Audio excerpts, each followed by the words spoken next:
I think we almost convinced them that the stream was frozen for a minute. That's very funny. We tried. Hello everybody. Welcome back. I don't know how you're looking at me. This is your job. I just thought you sound like you had more to say. Oh no. I don't want to cut you off. No, I'm just here. Okay. Welcome, everyone. Welcome everybody. Welcome back. We petrified. Yeah, based on the cliffhanger from last episode. We're hanging on a cliff. Yeah, Hanging on a cliff. that's right. Welcome back, everyone. We are Legends of Evantris, and as always, this is a mature stream. It's Wednesday. We're playing Edge of Midnight. Things can get a little dark, a little grim, a little gross. So get a little extra special warning on Wednesday nights when we're playing Edge of Midnight because it is just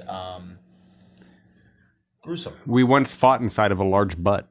Well, the sphincter doesn't always mean butt. What were the lyrics doesn't? of that song? No. Bend over and spread those cheeks. Let me see what secrets your asshole keeps. Yeah. That was the lyric. You're not Those you're are not the allowed to lyrics. play that song. I know that, but I It's couldn't against the sing rules. the lyrics. The human against the has rules. the human body has many sphincters. The anus is not the only one. That's my point. The sphincter Really? is just a common mechanism. Where else can I biological find the structure. sphincter? You have to Google it, but I googled it when after that episode. Actually, The I was armpit? curious how many sphincters the human body has. The nipple? Yeah, because you were all convinced that it was an asshole. No, it's just Are a sphincter. eyelids a kind of sphincter? Probably not. No. Probably not. Anyway. If you'd like to support the stream, we have a few different ways that you can do that. Number one is we have a merch shop. There's a lot of great stuff, designs, t-shirts, clothing, all sorts of cool stuff that has really awesome designs, feature your favorite characters, and campaigns, and all sorts of good stuff. Go check that out on ! Shop or merch. Yeah. Sure. We are currently in the process of upgrading our merch, so stay tuned for that. We got some really cool things in the works. But the most important thing that we have is that the Witchlight plushies are going to be available for order this Friday. The plushie campaign is going live, and we are going to have a. What are you pointing? Oh, you're pointing at the plushies. Yeah, but they can't extend the finger down into like. Maybe this. maybe I can attach to your finger. Here, That's go the up thing and down. longer. There you go. Oh, That's yeah. the thing longer. Wow, I don't That's- think I like that actually. I don't think I like that at all. Friday the 19th. That's this Friday. That will be the first day of 30 days that you have to purchase your Witchlight plushies. 30 days. If you order them all as a set, you get a 15% discount. And we're going to be streaming all day on Friday to kind of hype it up. We're going to be hanging out. It might be, I don't know, building some minis, doing some stuff. Playing board games, maybe? Playing some games. If you're lucky, you'll get the plushie that I stuffed with chocolate-covered pretzels. It'll be amazing. Pretzel chocolate covered Pretzel chocolate covered. Pretzel, That's right. chocolate, pretzel. So don't miss pretzel, it. chocolate, chocolate, Don't miss pretzel, Friday. pretzel, We're going to be pretzel, here pretzel, pretzel, in the pretzel. studio streaming That's all true. day That's true. as we launch the plushie campaign. You got 30 days to get them. After the campaign, the 30-day campaign for these plushies is done, you will not be able to get these plushies in this form factor ever again. They're gone forever. So very much like our Hootsie. Get your Hootsie, or you don't. You get your Witchlight plushies, or you don't. And after that, they're all gone. So don't miss it. Don't miss it. That's probably one of the biggest announcements we have tonight. You can also support us on Patreon, which is awesome because you get a lot of really great stuff in return. It's a wonderful value. Some soft jams. There's rewards that you get for supporting us at different tiers over on Patreon. You can ask us questions for every stream session of D&D we do. You get access to unedited episodes of our sessions, including Adventures and Chill. You get an exclusive campaign that you can only watch over on Patreon, plus hangouts, movie nights, and so much more. So use !Patreon to go check out all the different tiers. Lots of really good stuff. Hold on. Derek, what is wrong with you? It stopped as soon as you started talking. That's so weird. What? Did anyone else hear that weird There's bug? cicadas. There's a bug outside. there's a It's cicada. summer, Derek. Jesus, Lord Almighty. No. There are bugs that make noise in the heat. What even are you doing? I can't work like this. I'm sorry, Andy. No, I'm just kidding. You may I'm proceed. teasing. It's all good. For important Patreon dates, we have the Diamond Scarab plus Studio Hangout tomorrow, That's July 18th at 7:30 p.m. Eastern Time. It is a Thursday. We're going to be hanging out. I would like to finish my skeletons. You should. So we'll see if we can do that. Oh, some Skrulladins. We also have the Diamond Scarab plus movie night, July 25th at 7:30 p.m. Eastern Time. We're going to be watching Hidalgo. I can't wait. Yeah, it's going to be a good Wait, time. when is that? I've never seen it. It's next Thursday, I believe. Yes. Next Thursday. So yeah, go check out the different tiers. Go check out all the awesome stuff. We've got just really cool offerings over on our Patreon. And then, of course, we appreciate every single person that is here supporting us, watching, donating bits, gifting subs. But we'd like to give an extra special shout out to our Sapphire Eagle tier patrons and higher, because that is one of the perks that you get for being subscribed at some of the higher tiers. So please gently put your hands together for our Sapphire Eagles. Alyiskian Gold, Amelia N., Amy K., Anna Mendez, Anna Lou D., Anna N., Atticus H., Baxter Soy Sauce, Beautiful Doom, Big Ol' Possum, Blix, Soy Sauce. Bookner, Brendan J., Bug B., Casey W., Cedar, Clap Cloud, Connor T., Cosmo Gyril, you. Dana Thank F., you. Daughter Thank of you. Eve, Elements the Thank Kid, you. Emily M., Gail B., Ghost Girl Weeb, Thank you. Jin Ryu Kaza, Nice. Ginger Snap, Homebrew Hound, Iggy M, Inside Septiliar Edits, Italian C, Joshua S, Caitlin, Catherine C, Katie you. W, Carrie K, Christina A, Lacrimosa, Lady Alexandrana, Lauren P, you. Luminous Artist, Maclamite, Midicat, Mike R, Milo is Tired, Monochromacorn, Noctal, Netalion, Nina P, Nitro CR, Palo Meme, Samantha M, Skittles, Sloth with ADHD, Snuggy, Soren S, Teacups and Honey, Tegan Tibbets, The Other Flow, Victoria L, Warbone 3K, and Wishy Washy. Eagles. At the Emerald Lion tier, Oh, we yeah. have AJB, Oh, Creeper yeah. of Minds, Carly T, Oh, yeah. Maddie Malice, McLovin 1215. Oh, yeah. And at the Ruby Oh, Dinosaur yeah. tier, we have Ellipsa, Grumpy, Oh, yeah. Ruby's Horde, and Varus Knox. Oh, yeah! Thank you all so much. Thank you. Thank you, You're the Prestige best. Tiers. If you'd like to affect our game mechanically, you can do so by joining us on twitch.tv and donating bits, which get converted into Twists of Fate and Twist of Dread. There's more information about how that works with the commands over on Twitch. Over on Twitch. Twitch.tv. Twitch.tv Exclamation point TOF and TOF. / Legends of Evantris. Make sure to join our Discord. It's an awesome place to hang out in between sessions. We have a wonderful community of over 20,000 people. It is wild to think that our Discord community is that huge. So go join them. It's awesome. It's Wow. fun. We have a wonderful community. It's a big community. For all of our socials, like the YouTube, the TikTok, the Twitch, the podcast, all of that good stuff, go to checkoutOurShit.com. That is checkoutOurShit.com. Yes, .com. we have that URL. It's pretty amazing. For our upcoming schedule, we have Edge of Midnight next Wednesday at 7:30 p.m. Eastern Time. It is the last episode for this Ever. arc. Just for the arc. Well, I'm obligated to say for marketing reasons ever, but we'll see. it is No. just for the arc. Just the season. We'll be back. So, We'll but that is it for Edge of Midnight for now, right? We're going to be switching it up. for, Be for a on a- bit. And what that Hiatus. means is that potentially starting on August 7th, once we get back from Gen Con, we'll be returning with Uprooted, Dimwits of the Dimwood.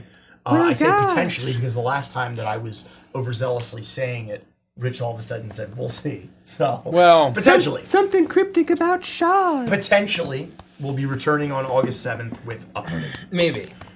So I said potentially. Then, But probably not.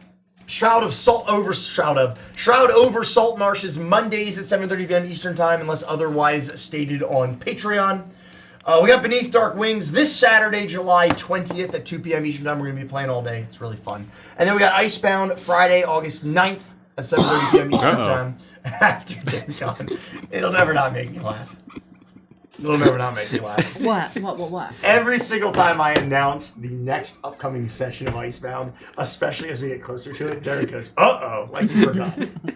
And like he'll never be ready for it. And it He makes me laugh probably every did forget, though, to be fair. time. No, he does it every time. Every time. Well, because I think he's genuinely surprised every been single months. time. Oh, boy. For special announcements, if you missed our Kickstarter campaign, you can still find The Crooked Moon at thecrookedmoon.com. You have time to still pre-order it. But I would do that soon because the value boxes are going away and they are a severe value. And prices are continuing to rise. So make sure you lock in your prices now before they go up again. That's true. We're going to be at Gen Con. I sincerely cannot wait for this convention. I'm very excited. I need it badly. August 3rd, we have a live show. Oh, yes. 11 p.m. to 2 a.m. It is Avantris After Dark. Very after dark. I can't wait, personally. I'm very excited. Buy your tickets now. Yeah. It helps. We've sold a bunch of tickets, and they're going to keep selling like hotcakes. The truck stop? And once they're out, I've never heard of that. once they're out, there Who's it- are no who's it more that says tickets. that? I don't- One of us says that. Yeah, not me though. Not me. It's not me either. Wait, who? Who says Somebody what? says like Hotcakes hotcakes at a truck stop. I don't think Taint any of me. us say I that. heard it somewhere. Somebody here at Are this you- table said it. Are you I don't- sure? I don't think that anyone's I ever don't said think that. I'm anyone's being ever gaslit. No one Are said you that. losing your I No one am. says that. I No am one losing says my mind, that. And I've been gaslit. I'm being gaslit. No Anyway. one says it. No one Then says that. we've got a podcast. It is a wildly successful podcast. I Oh yeah, I haven't looked at the rankings for a Join while. all of the amazing people that are helping make our podcast the #1 fiction podcast in the U.S. We crossed 1 million downloads. Yes, Yeah, we did. In the I saw past that. week. I saw Yes, that. we did. Yeah. That was hot. Right? So join the millions that are listening to our podcast. Let me interrupt you. 90 seconds to get to the next level of the hype train. Ooh. If you're on YouTube and you want me to say your favorite Chuckles line, I know which one it is. Come on over to Twitch and let's keep that hype train going. If we break our record, which is level 22, I am going to say your favorite Chuckles quote. That's true. Come on That's, over. I mean, our new record is apparently 13. No, That's wrong. bullshit. That's wrong. We know that it's our last one was 21. That must be because we adjusted the thingy. Something Yeah. got fucked. I think Mike fucked it up when he But adjusted. we know that it was 21. We know it was 21. We have record Yeah, of but it. my We have point is, I video wonder of if they converted. Like, if it's Yeah, every level's harder they to they have a ramp, and by converting this, it extended the ramp out. We don't know or that. shrank it. We're presuming. Regardless. I'm making a guess. Mike has thrown You've down got a the little gauntlet. schmutz. You got a little. I throw down the gauntlet. He's thrown down the gauntlet. Other side. You got it. For Eyebrows more are starting special to look like announcements, mine, right? it bears repeating. We're going to be back here Friday the 19th as we launch our plushie campaign for the Witchlight plushies. Don't miss it. You got 30 days. Once they're gone forever. You cannot get them again. Yeah. Yeah. And that's all I have for special announcements. Why? Does anyone else have any special announcements? I do. Oh, good. Our printer's broken. Oh. And so if you notice that my hands look miserable, it's because I was attempting to fix the printer. And we have pigment ink. And so it's going to take me like 3 days to get all of this. Printer Look at this. blood. Look at this. If it makes you feeling better, yesterday, my daughter got a hold of a Oh, I Sharpie saw. and drew all over herself. she was my inspiration for destroying the printer and doing this. I love that. Somehow, she did not get any ink on our couch. That's But amazing. we had to send her to daycare covered in Sharpie. Oh, because I it does love not that. come out instantly. No, it does not. So and so hopefully we I don't have scrubbed. to- I scrubbed and scrubbed, and it's not coming off. So deal with it. I don't know what to tell you. Any other special announcements? I don't know. What do you think? Plushies. That's Yeah, the big I- one. Join Look us on at those Friday. fucks behind them. They're so awesome. They're so cute. Long finger me. This Friday. I'm not going to anymore. Especially when you say it like that. We're going live at 11:30 a.m. Long finger me ish. when you're feeling it. Someone has to make an overlay. I don't know who it's gonna be. You do. But one of us. You- Wait, an overlay for what? Everyone at this table knows who it is. Wait, you have to make an overlay for what? Stream on Friday. It's just gonna be Oh. the shroud. I have an You know what, entire. Rich? You know it's gonna just be the shroud No, overlay. Rich, you remember how amazing my overlays were. I can make an overlay for Friday. Oh yeah. No, We should- Nikki we- has the best overlay. We should use the original overlay. No, we should. We should use the original one with like white borders and like purple No panels. mage. We've shown Yep. it. We've shown We it. have live on shown stream. it. It's I'm in terrible. luck. I hate to say I'm the best, but I'm the best. I have a session Yes, that's true. to run on Saturday, You do. and from House of the Dragon until the session, I've had zero time besides working and sleeping. Literally zero. Every hours. waking moment. Every Dude, waking this moment. week has been nuts. Every waking moment. This week has been absolutely We crazy. really got to stop bunching 4 streams in a row. Well, There's just no the way other this way month- there. The way this month worked out. There's no other we'll way. figure it out. It's not I'm just usually- saying we I got to wouldn't say stop. we do that regularly. No. We don't. No. This It's is an- this is an irregular. anomaly. It's irregular. I'm tired. But I got to enjoy House of the Dragon. And it last was Sunday, excellent. And it was fun. And It was a good time. it's coming again this Sunday. It's Yeah. coming again. The Sundays start coming and they don't stop coming. And they don't stop coming and they don't stop coming. And then sometimes the Sundays come, but they don't have House of the Dragon anymore. And there's only 3 episodes left. Yeah, And that's a real bummer. that's true. Any other special announcements? We have to thank a lot of people. And I'm going to use the restroom while you do that.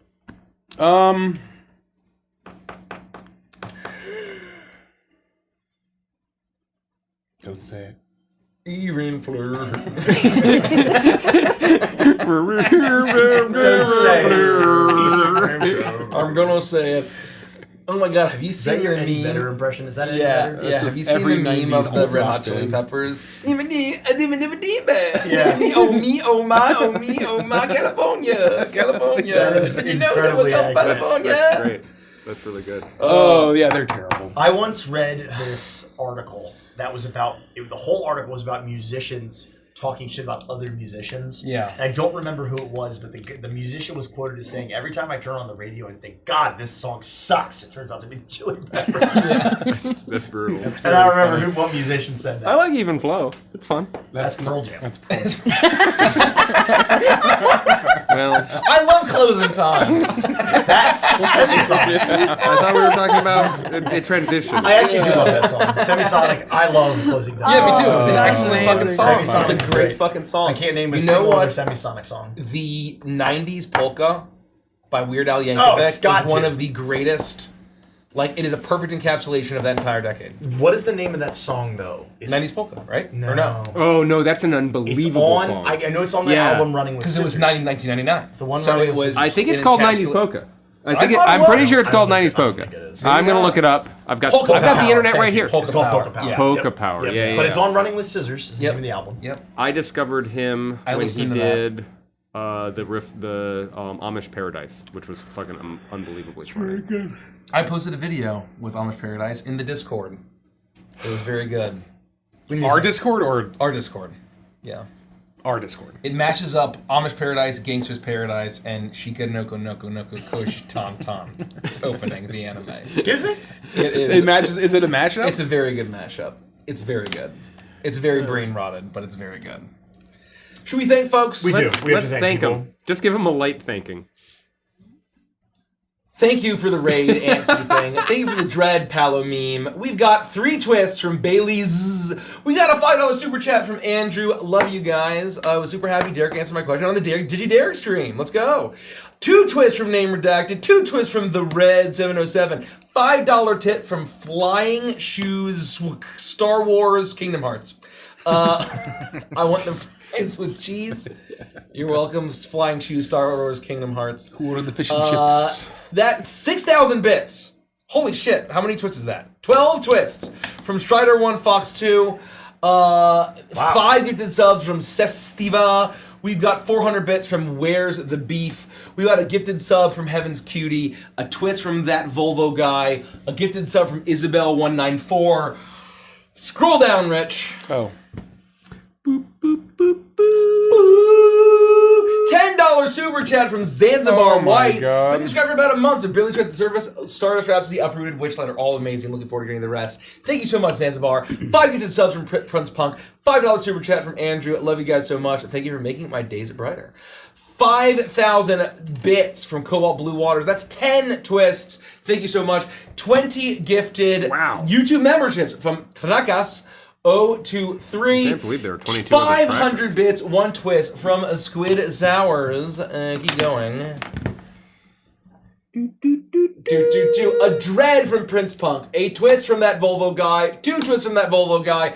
10 gifted subs from Name Redacted. Thank you so much. $100 tip from Norbird. I just caught up on Prime. What? Holy What? shit. Wait, $100? $100. That's like And they- $1 per episode. And they Caught up want on Prime. Prime? You're the best. That's like Wow. $1 per It's like episode. $1.01 per Holy episode. shit. Yeah. Thank you for the Goddamn. many I drove from many Florida hours to of Alaska. company. That's not enough many's for how long Prime is. 10 gifted subs from Dread Queen Cinema Roll, 300 bits from That Volvo Guy. Scroll up a bit. I think we got 1,000 bits from Palo Meme, and I think we're caught up. 1,000 bits from Thank George you. the Magic Dragon, Amazing. Live Thank by you the so much. Sea. 1,000 bits by Max the Dud, and now we're caught up. Awesome. I do the YouTube intro. Tonight Funny. I will be not playing Lethica. I'm going to be playing Avocado. For those of you that haven't been around for our 2 unfathomable It's impossible to streams. say. That's a tough one. Unfathomable. Unfathomable. Unfathomable. Unfathomable. Maybe that's why the Unfathomable. game bombed so hard. Yeah, probably. Yeah, it probably didn't do very well. Really? Yeah. Probably Anyway, the we're name gonna is do it too again. Deep and hard That to was so understand. fun. And maybe some more board games in the future. Yeah. So stay tuned. I think the VOD is still live, presumably. We're going to play the last campaign time. of North yeah, Africa, that's which like a month, famously right? takes 1,800 hours to complete.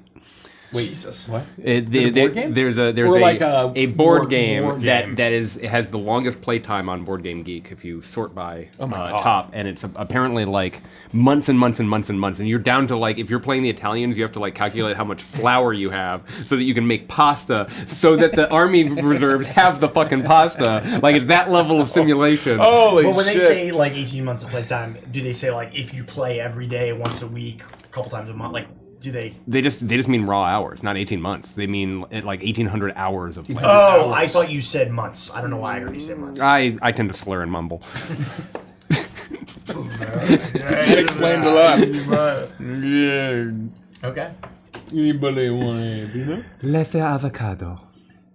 Let's avocado. I am. Avocado. Avocado. Oh, man. I look like an avocado. Let's avocado. It's bullet though. Oh yeah, it's a bullet, not an avocado. It looks like an avocado. No, this isn't literally an avocado. It looks like it. Don't eat that. Bullet avocado. It probably won't pass. That's not what It's like the exact color of an avocado. If I Di- know. Rich, I have a business That's a question. step too far. That's, Well, we let should that you go. We ask can't it make walk publicly with in front of walk our with that. audience? Well, probably not. Okay. But I'm going to. Okay. If Derek were to eat that and have to go to the hospital, would he get workers' comp for eating that on the job? I suppose it depends on how I eat it. So there's One bite at a time. there's definitely a level of like No. if you did something. No, that's like trying to slip on the pee-pee Right. to get the payout Yeah, from no, Walmart. it has to do Right. with like reasonable No one's gonna get risk. that reference, but I love that. Thank you. They're gonna Thank think you. you're just a weirdo. Yeah. Thank you. Someone Andy. out there. Someone's gonna get that reference. No, I think it has to Somebody be like is. reasonable part of job Somebody description is. or job duties. Yeah. I mean, but that sounds like something that's part of his no, job. no. If I ordered Derek to eat that as Eat part the of his bullet, job, yeah. then yes, he could. Well, he would be able to 100%. sue you probably for that. Thank you, Berserk's Lair. I want to take this off the base before 95. I try to eat it, I think this will go down much smoother. No, than that's a the base. coward's.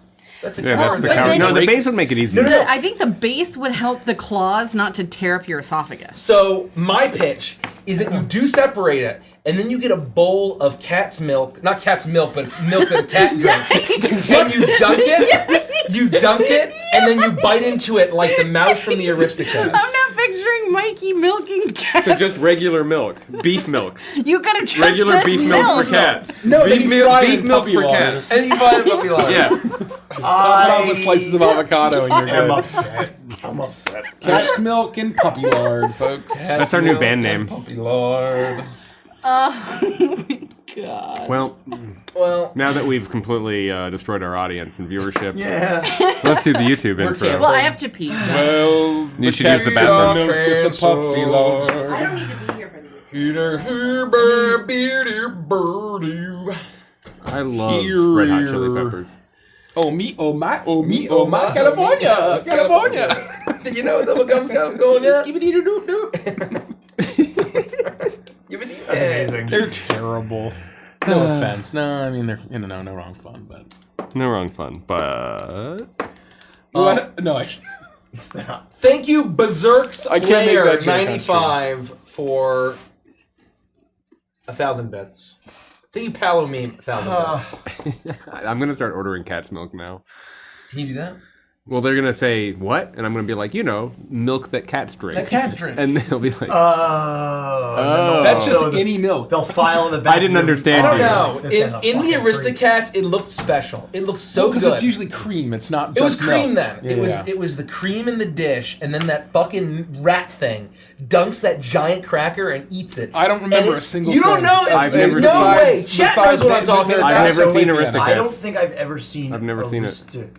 What is it? Aristocats. I always get it Aristocats, yes. confused. That's one of my weird brain things. Creme de la creme a la Edgar. What? Look, What was the Cream- what was the premise of Aristocats? it's a bunch of cats doing cat shit. I don't know. Because I remember. I remember them doing my this a first lot. one is I'm a huge fan of Cats Don't Dance or Cats Can't. Cats That's Can't a great- Dance. that's a great movie. That's that classic. film is fucking So fantastic. That's really good. And I think the craziest thing about that is there is the villain, or one of the villains, is a little girl.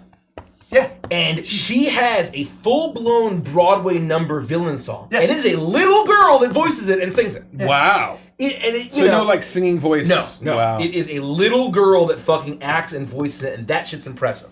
No, I it's don't know- amazing. It's I a- hope there's not a horrible dark story to it. No, it's just a nearly Dark perfect story. It's a nearly yeah. perfect film. But I don't remember much, but I remember really enjoying it.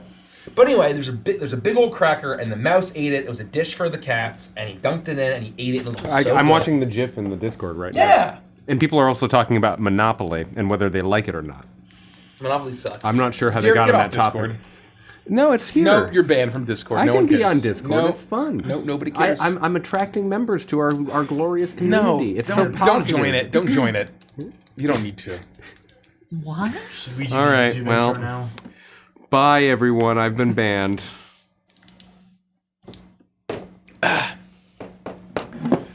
I'm gonna put a little crying face.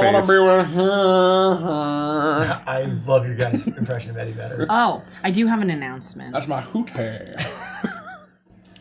Oh, I can announce. I'm not stopping you. I'm just looking at you. I'm eager The to hear book it. club has finished our first book. Yeah. Wow. Kelsey's been very active. I Oh, know wow. it. Yeah, and I loved it. She loves that you're doing it. She is 2 books ahead of Yeah. what we finished, but she's gonna wait to start reading the 4th Oh, one wow. with us when that time That's pretty comes. rad. So we're gonna have our first Discord hangout on Sunday, Oh, I hope she can do that. I hope Kelsey and can we're do gonna chat the book and then get started on book 2. So it's fun. No, that's all. that. How do you feel about the YouTube intro? Are we ready to play some D&D? It's gonna be Sunday Smut. We started a little late, so we have to jump in. Sunday smut. Or shooting You are The gonna shit. you're gonna stop. You are gonna stop. the shit on Sunday. Stop it! That's what it is. Stop. It's monster smut. It is you monster can smut. say mutt. You can't say anything He's a fey else. monster. He's a fey bestial monster. He's like Beast from Beat. You know, Yeah. just shut up, Andy. Do I the mean, thing. Just do the thing, Andy. God. Make sure we cut this out. Don't forget. And if you don't want this to be cut out and you want to see the whole thing, join our Patreon. That's Sunday right. Smut Day. That's All right, right. here we go. Where the smut is free. Are you ready?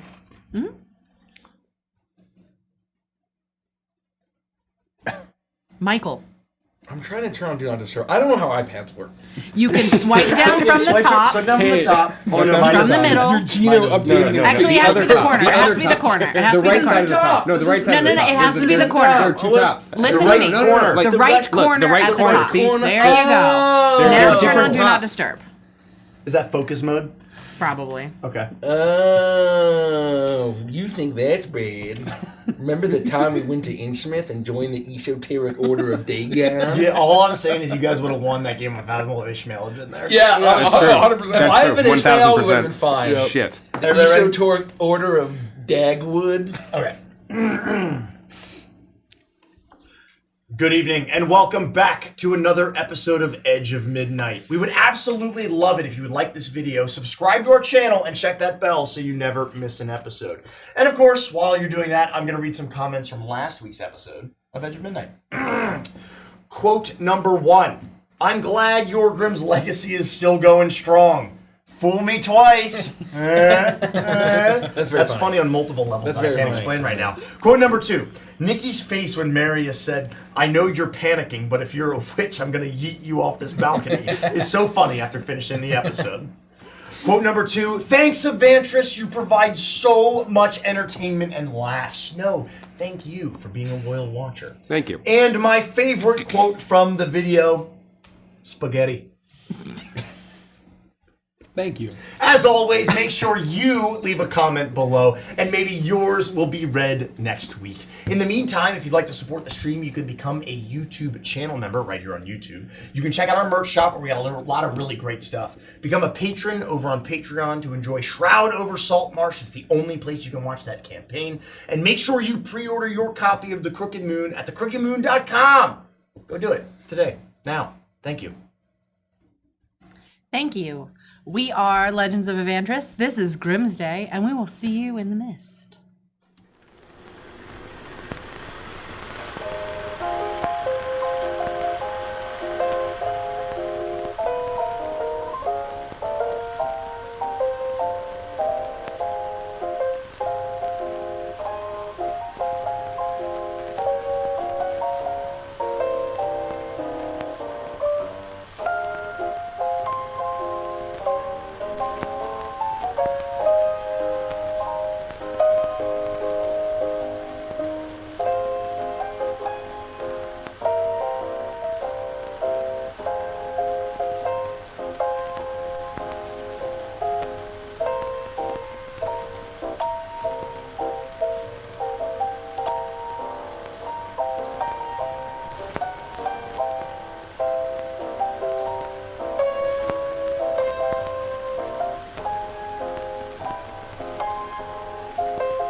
Change is the only constant in life.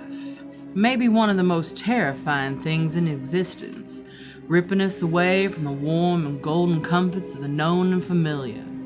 But just like death, you cannot escape it. And most times, the change is what you needed at the exact moment it came. But that don't mean it ain't excruciatingly painful. Your senses have been plunged into darkness. Following the chaos of the previous moments when you joined the entirety of the Crescent Court in petrification, you all felt yourselves rendered completely helpless and even weakened by the dark magics of the Coven of the Midnight Moon. Turned to stone by the witch known as Sister Effigy, your fate seems sealed, until each of you feels a burst of power from within, and you sense a presence within you.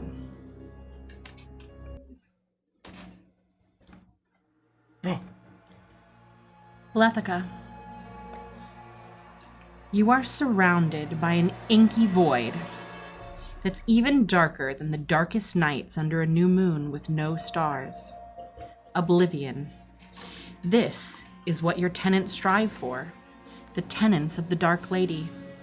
And yet, you wish to leave as quickly as possible, You even craved to see the twinkling of stars and the milk light of a shimmering moon if they could guide you out of this place so you could continue advancing your plans. You were so close. Then you hear something in the darkness. It's a whisper so faint it's nearly inaudible. You can't even make out any words, but you know it is the voice of the Lady of Loss. It's even more distant and weak than you would have expected, but you understand the intentions of the feeble whispers. The tone denotes the immense desire to return to the realms of death from which she'd been banished so long ago.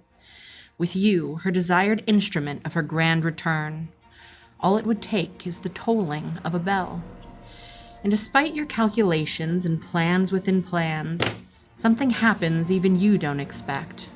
A sacrifice from Shar herself.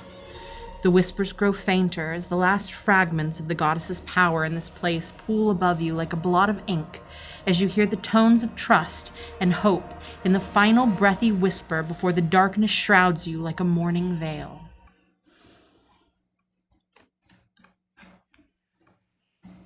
Briggsy, you stand alone in the darkness, but hear the sounds of the jungle all around you.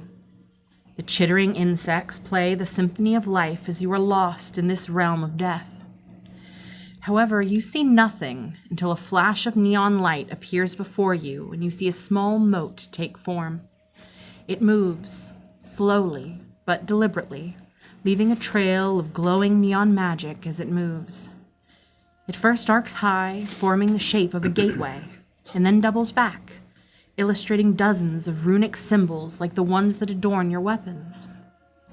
When the final symbol is complete, the gateway fills with a swirling pink and green glow, and you smell the stench of hot iron, burning tobacco, and flaming rum. You know that Mr. Crossroads is here. And soon, a silhouette takes shape in the gateway amidst the glowing light. You gaze upon a well-dressed man with a broad-brimmed hat rimmed with flickering candles. The figure then raises a slender arm, and you see in his grip a severed human head. In a swift motion, he tosses it to you. You attempt to catch it, but realize you cannot move, and it rolls to your feet. As it comes to rest, you see the bloody, decapitated head of Philip Druskenwald looking up at you. And suddenly, the neon gateway shimmers, and through the arch, you can see the landscapes of Druskenwald stretching to the horizon. The gloomy moors and dark forests shift and change to teeming jungles and choking swamps, and winding through this reborn domain are two roads with no beginning and no end, crossing at the heart of the realm. You gaze out at an enormous crossroads as the hag's face in the moon turns to the grinning visage of your patron. In an instant, the gateway closes until it's just a flickering mote of neon light once more. It rockets towards your chest and crashes into you with a flash of pink and green.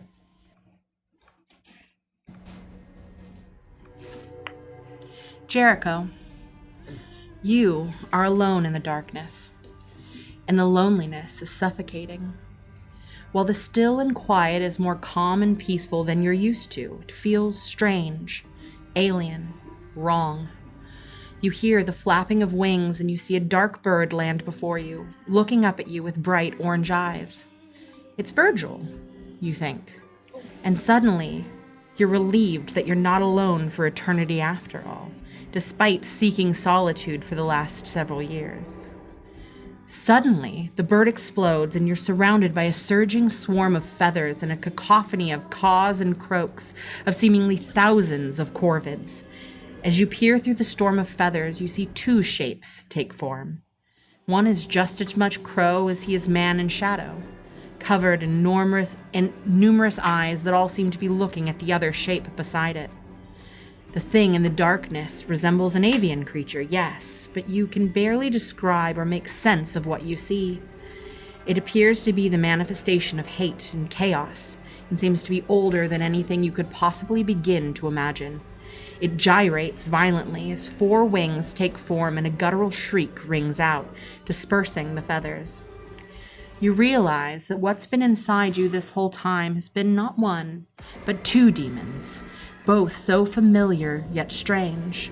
All of the numerous eyes across the form of the first demon look to the shrieking second demon with cold and calculated disdain before both of them are pulled together by a shadowy tether that connects them, crashing together and fusing into the realm you've known your whole existence, before plunging into the cage in your chest. But not before the primordial abomination shrieks out words that are a mixture of command and plea. Say my name thrice. Pazuzu.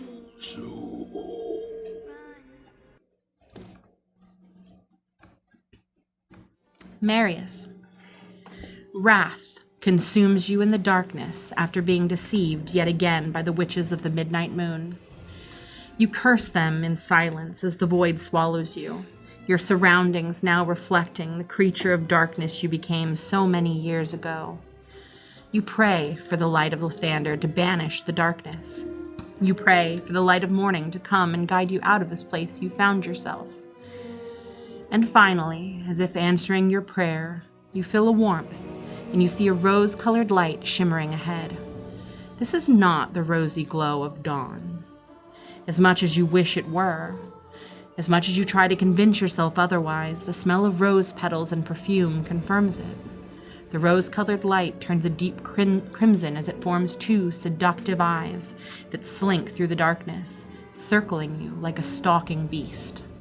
Her sultry voice fills your ears, and her heartbeat pounds in your head. My dear champion, this is not the end. It is only the beginning. The eyes in the darkness circle around you faster and faster until the ring of red light forms a circle around you, filling in with the splashing of liquid, and it seems as if you are standing above a goblet of wine. You have not yet claimed your prize. Hold on, did I move this too fast? I might have moved this too fast. Give me 1 second. You might not have supposed to hear that yet. No, that's where I'm at.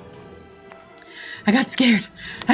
There's a lot after. There's a lot here, and so I got scared. We'll cut that out in the other one. You have not yet claimed your prize, my prize. Remember, my dear knight, there's truth in the water, and even more naked truth in the wine. I am sorry that the truth stings so very badly. Then the wine turns a blood red, crashing into tumultuous waves as it rises and rises all around you, until you are fully submerged in viscous blood. You struggle to resist, but your mouth opens and you drink deep.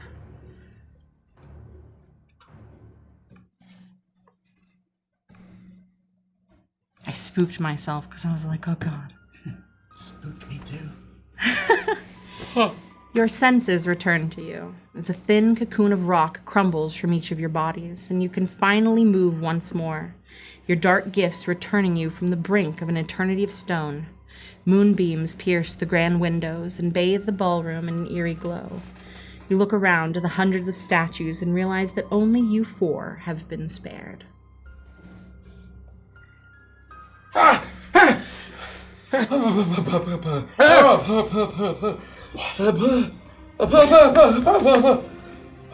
What's happened? What is this? Are the witches still here? That was a lot of them. I look to see if the witches are still here. As do You I. look up towards the balcony, don't and all at first you reel back in horror as you see shadows cast against the walls of the balcony, and you realize that it is not the witches, but shadows as the moonlight hits the pillars that extend from the railing of the balcony up to the ceiling, casting these long, spindly shadows against the wall, almost human-like in form for a second. But no, you are alone here. I think we Quiet are alone. surrounds you. I think that it is just the four of us who are able to survive the attack. We done get bamboozled again Yes. and all. Mother Midnight almost got all of us, and she just one witch. And that means that we got to deal with 12 more We have our work. same time? Yes, we have our work cut out for us. That is a problem for another time. We have to find out if anyone has survived, what steps we can do. I have been protected, blessed by my Dark Lady. Yeah, me too. Unfortunately, I believe I have as well. I could have sworn that we had the same fate as these others. Yes, I thought that was the end. We have been saved. We got saved by old Virgil and that other fella. That other fella. No. I was in a dark void, a cloak of oblivion, and I know that the Night Singer, she came to me, she protected me, she used her power to free me from that terrible petrification. What did you see? Well, it was Virgil and that other fella what's been with us the whole time, but I didn't know that it was Virgil, but it was Virgil, but he was actually two. I think it's what created him. I somehow know that. Hey, He says he can help us. I would not trust either entity.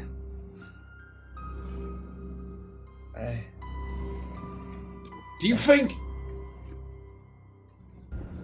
anything we do is real? I'm not sure I understand your meaning. Like, I know what we're doing is like stuff, right? But do we have any say? Do we have any freedom in this?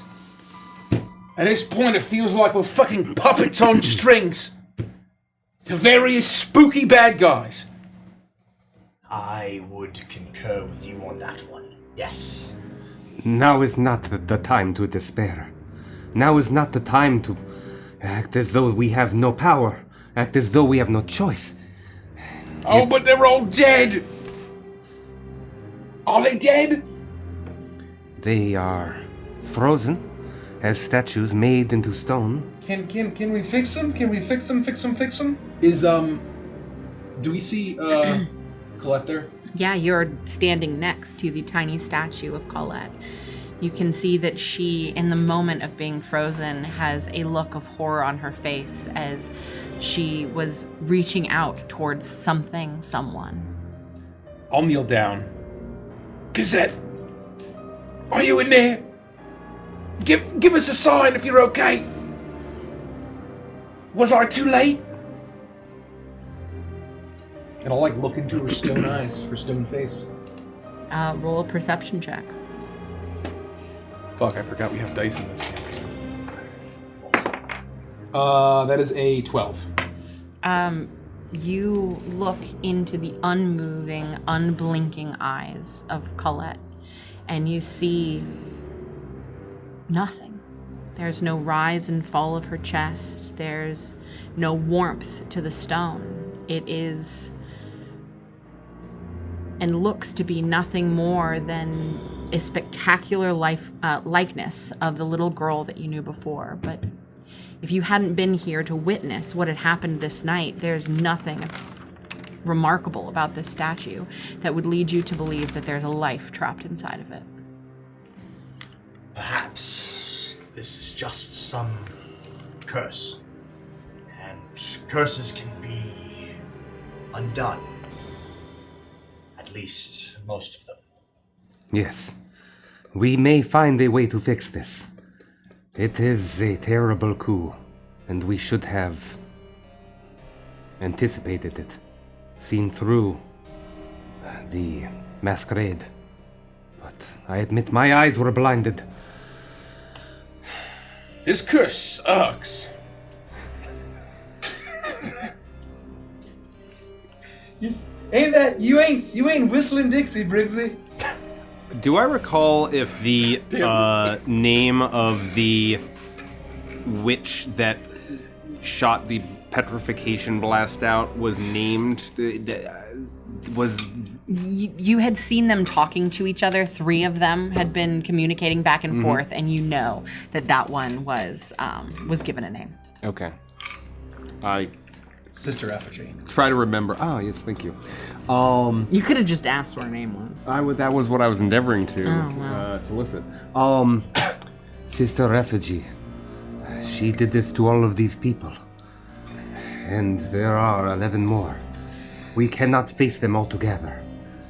Perhaps it's as easy as vanquishing this sister to reverse the curse. These people may be free if we separate her head from her body. It is possible that they are bound to her in this form. If we destroy her, then we may be able to free them from this state. Restore the other lords and ladies of Druskenwald. Well, I mean, when we first arrived here, that's what Lord Philip kept talking about, was cutting the head off a snake. Maybe he thought that Mother Midnight was the snakely one, and he just didn't see the snakes on the head of Sister Effigy, and it was just all a big misunderstanding. And so maybe we don't need to kill all of them, we just kill Sister Effigy. All the people are saved, everyone goes home, we get to go home. I think, perhaps, he meant Mother Midnight, in the same way that she tried to corrupt Fulsense. It is possible that she is like the keystone of an arch. By removing her, we would destroy the other sisters, these witches. But there is no way to know for sure. Well, I mean, I suppose, Miss Leftica, that's one theory, but I mean, all I was gonna say, I'm not disagreeing with you or nothing, but Mother Midnight ain't got snakes in her hair. So, I mean, either one could be the snake. We have survived. We must look around and see if anyone still lives. Oh, did it get Lord Philip and Lady Adela? And I'll run. I think we saw them You right before. saw them. I'm gonna run over. And they were over, I believe, by the banister. And you run over towards them, and you see that both of them look shocked. It's not the same kind of shock that you could see on Colette's little face. Hers was fear. But with Philip and Adela, it's just genuine surprise. You see that they are both entombed in stone. Their hands, their fingers laced together. Damn. Oh gosh. Well, at least they got turned to stone together. I guess if I was them and I had to be turned to stone on account of a witch that's also sort of Medusa type thing, I'd want to do it with my best gal or my best feller. We have idled for far too long. We know what must be done. There are witches to kill, and we're going to take care of all of them. Well, yeah, maybe they're still around.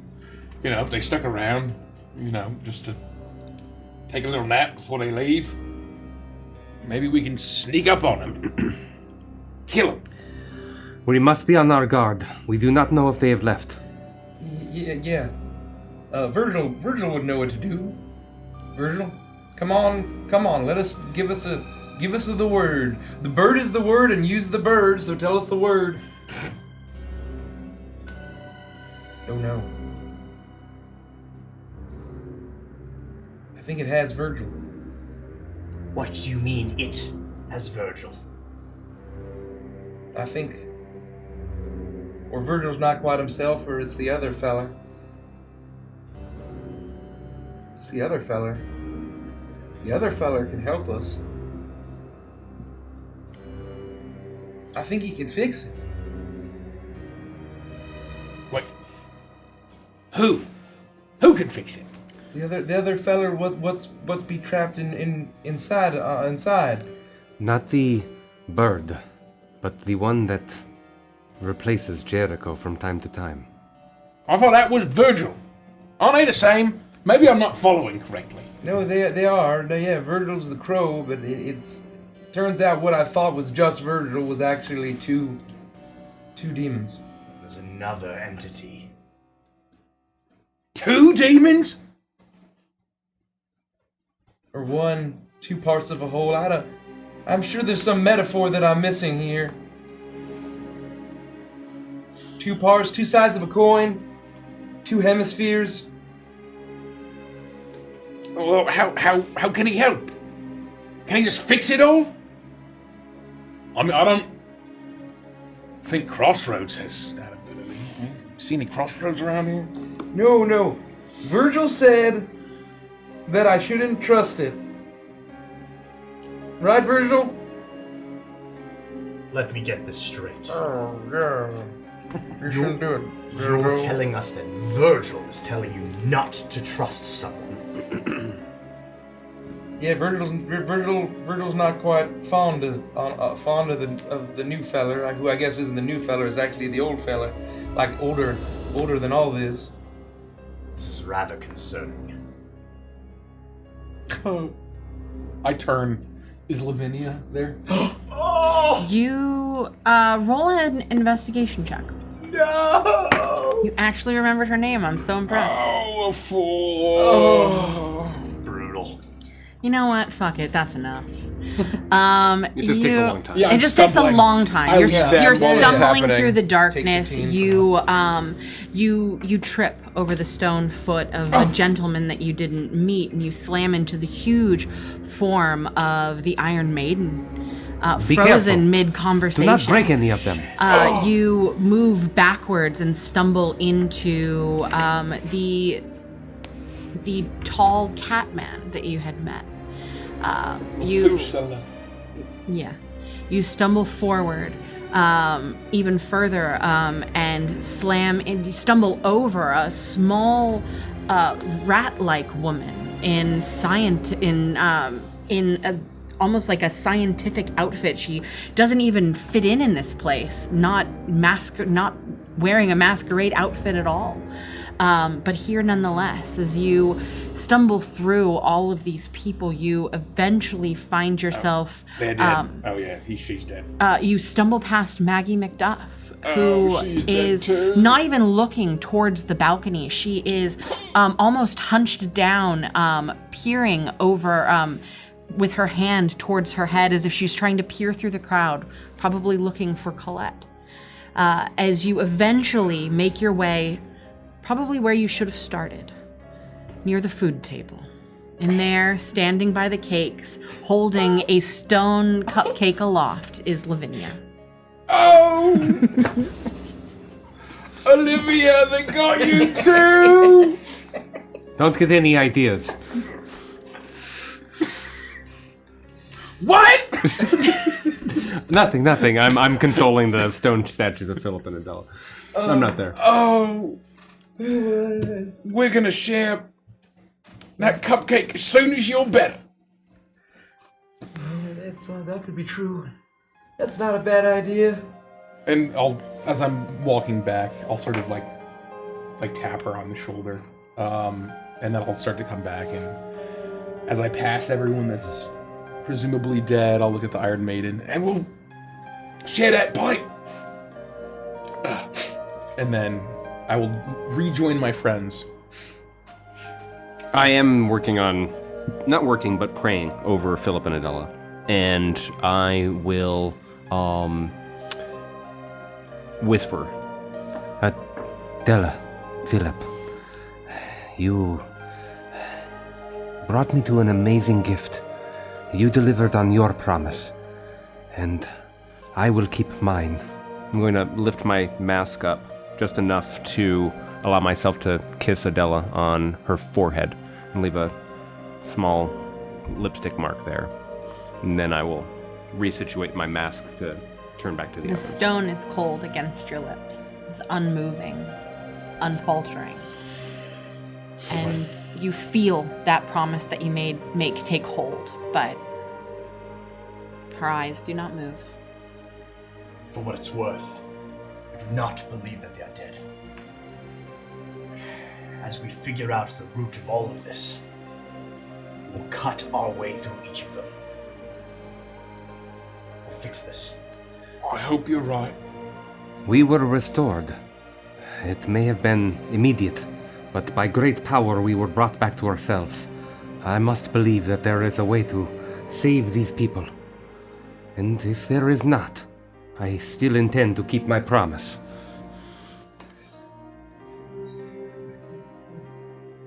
Yeah, they're back. It's back. It's whispers. Voices. Yeah. What? Yeah, it's back.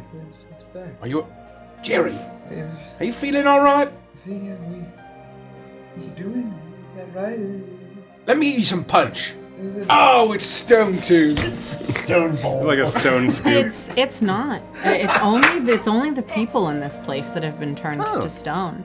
You imagine that Lavinia, just by nature of holding the cupcake in her hand, is what caused that to turn to stone. But you see that the entire table towards the back that had been filled with every possible delicacy that you could imagine is still there, piping hot, punch bowls filled high with different flavors.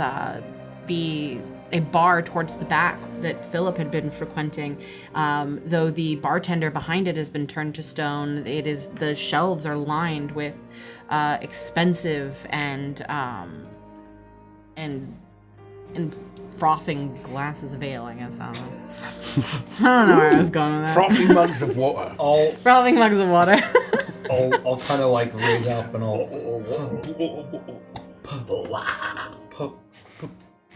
pistachios. Oh, Can you please pass the pistachios? so I'm gonna make a 4 cups of rum punch, and I'll grab a handful of pistachios and a couple other treats, and I'll bring it back over. Oh, all right. I think we all need a drink after what we've just witnessed and been through. Thanks for the pistachio. Thank you.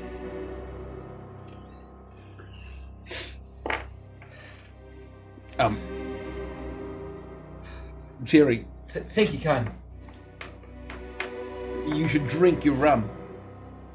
Well, I'm working on the pistachio for now. Oh. Do you need a hand? That one doesn't have much lip to it. Try another. Well, you're right. You're right, Miss Leffick. Okay. You pick up another one with very little lip. It's one of those ones where it's just like a little It's tiny, like the a little tiny mouth. little- Those fuckers.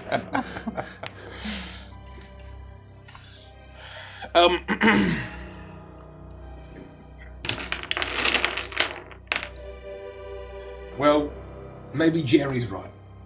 Like Philly said, we gotta cut the snake off the head. And maybe once we do that to all the snakes off her head, then they'll be back to normal. It means that wherever we go in Druskenwald, there will be a power vacuum. No lord, no lady. All those people, assuming that only the people here in the Crescent Court were turned to stone, there will be a leaderless gap. Oh yeah, this is bad. This is real bad. I mean, even all the provinces don't have their lords and ladies. The whole Crescent Court. God would turn the statues. We will have to explore the rest of the building to see if there is anyone who has survived. Oh, that's a good point. All that means, moving forward, is that power and strength will set things right. We can set things right. We will prevent chaos. We will prevent lawlessness. We can fix this with our strength. There is much good left to do in this land. You're right. You're right, Sir Marius. With a little help from our friends and a little bit of pastrami brings the Oh, I think oh. maybe a little bit of meat. Maybe I mean, it's just right here. You can help yourself. I'm I don't have a little capacity shaky. unless you need me to. Okay.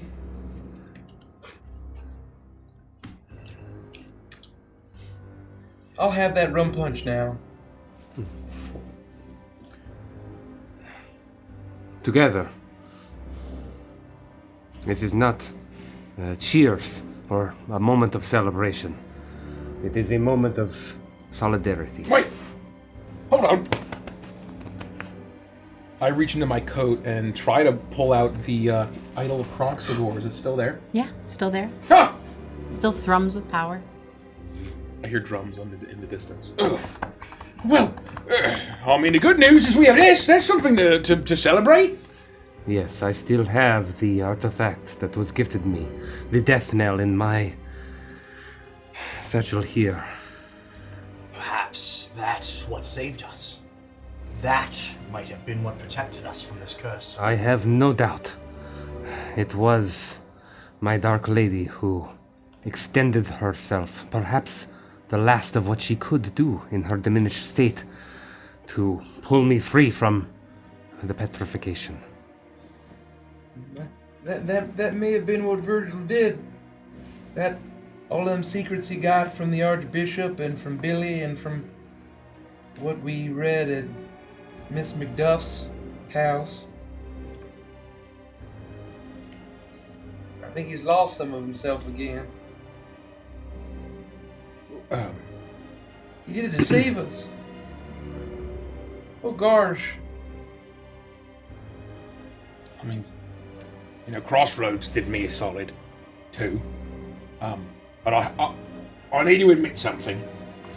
And, I'm hoping it was just a dream that doesn't mean anything, but given, the circumstances, I think, the vision that I saw, I don't think Crossroads likes Phil very much. Why does no one like Lord Philip? He's a stand-up guy who loves his wife and he's doing the best that he can. What makes you say this? Well, yeah, what I saw was him throwing me the decapitated head of old Phil here to me, and then taking over all of Dressenwald and turning into the moon and making it all like a giant, jungly, swampy crossroad. What? You are saying that in your vision, he conveyed a ambition of transformation for this land, for these people? Well, that's what I'm assuming. I don't really know exactly what it was trying to say. But it's possible that maybe yesterday I had too many croissants, and sometimes when I have too many croissants, I'll get weird dreams that night. So it could just be, a me problem. No. It is not a you problem. If I've learned anything in my time, in these worlds, in these planes, it's to beware people offering you things. Just because someone promises that they can help. I agree. Doesn't mean that they'll do so without ulterior motives. I look very intently at Jericho. Gosh, Marius, you really think people would do that? Go on to an adventure and tell lies? Unfortunately, Jericho, I know so. Well, I think they're all lying about Lord Philip. I just think he's doing the best that he can. I think everyone just needs to come together and sing a tune and have a nice a bottle of sarsaparilla and a hoedown. Yes, that would be lovely. Instead, we have to deal with witches who have some goal, some vision, their own vision, like your Mr. Crossroads. Yeah. Yeah. I don't know what more we can do here. Maybe we should leave, I guess. If we find the many people that serve this house alive, then we should instruct them to protect these statues, to make sure that they are not damaged or attacked or... Marius, I have a question. Yes. We must know if they are holy stone or if there is a time limit. And you hear anyone's heart beating within these statues? That's a good question. Give me a moment, and I will kind of shut my eyes and tilt my head up and to the left, and doing my best to drown out Lethica's pulse. I try to see if I can sense anything, and maybe I'll even lay my hand on the neck of one of the statues to try to focus on that as opposed to this absolute beating in my heart, there's in my a ears. statue of another one of those wolf-like creatures, one of the Curseborn next to you, a tall, dapper, well-dressed man. And you, even through the stone fur, you can see the vein that runs down his neck. You place your thumb on it and you hone and focus your preternatural senses to pick up any sound of a heartbeat. I need you to roll a perception check for me, please. Oh, natural 20. That's pretty good. Plus 4 is a 24. You hear two hearts. hear Lethica's heartbeat, that same steady heartbeat that almost haunts you in your sleep at this point, the only heartbeat that follows the four of you around. And you are able to separate it from all of the other noises in this place. As you think about the words that Lethica had been saying about finding the people in this house and having them help with all of this, and is anyone here still alive? And you realize that not only is there not a single heartbeat in this entire chateau, there's not a single sound in this entire chateau.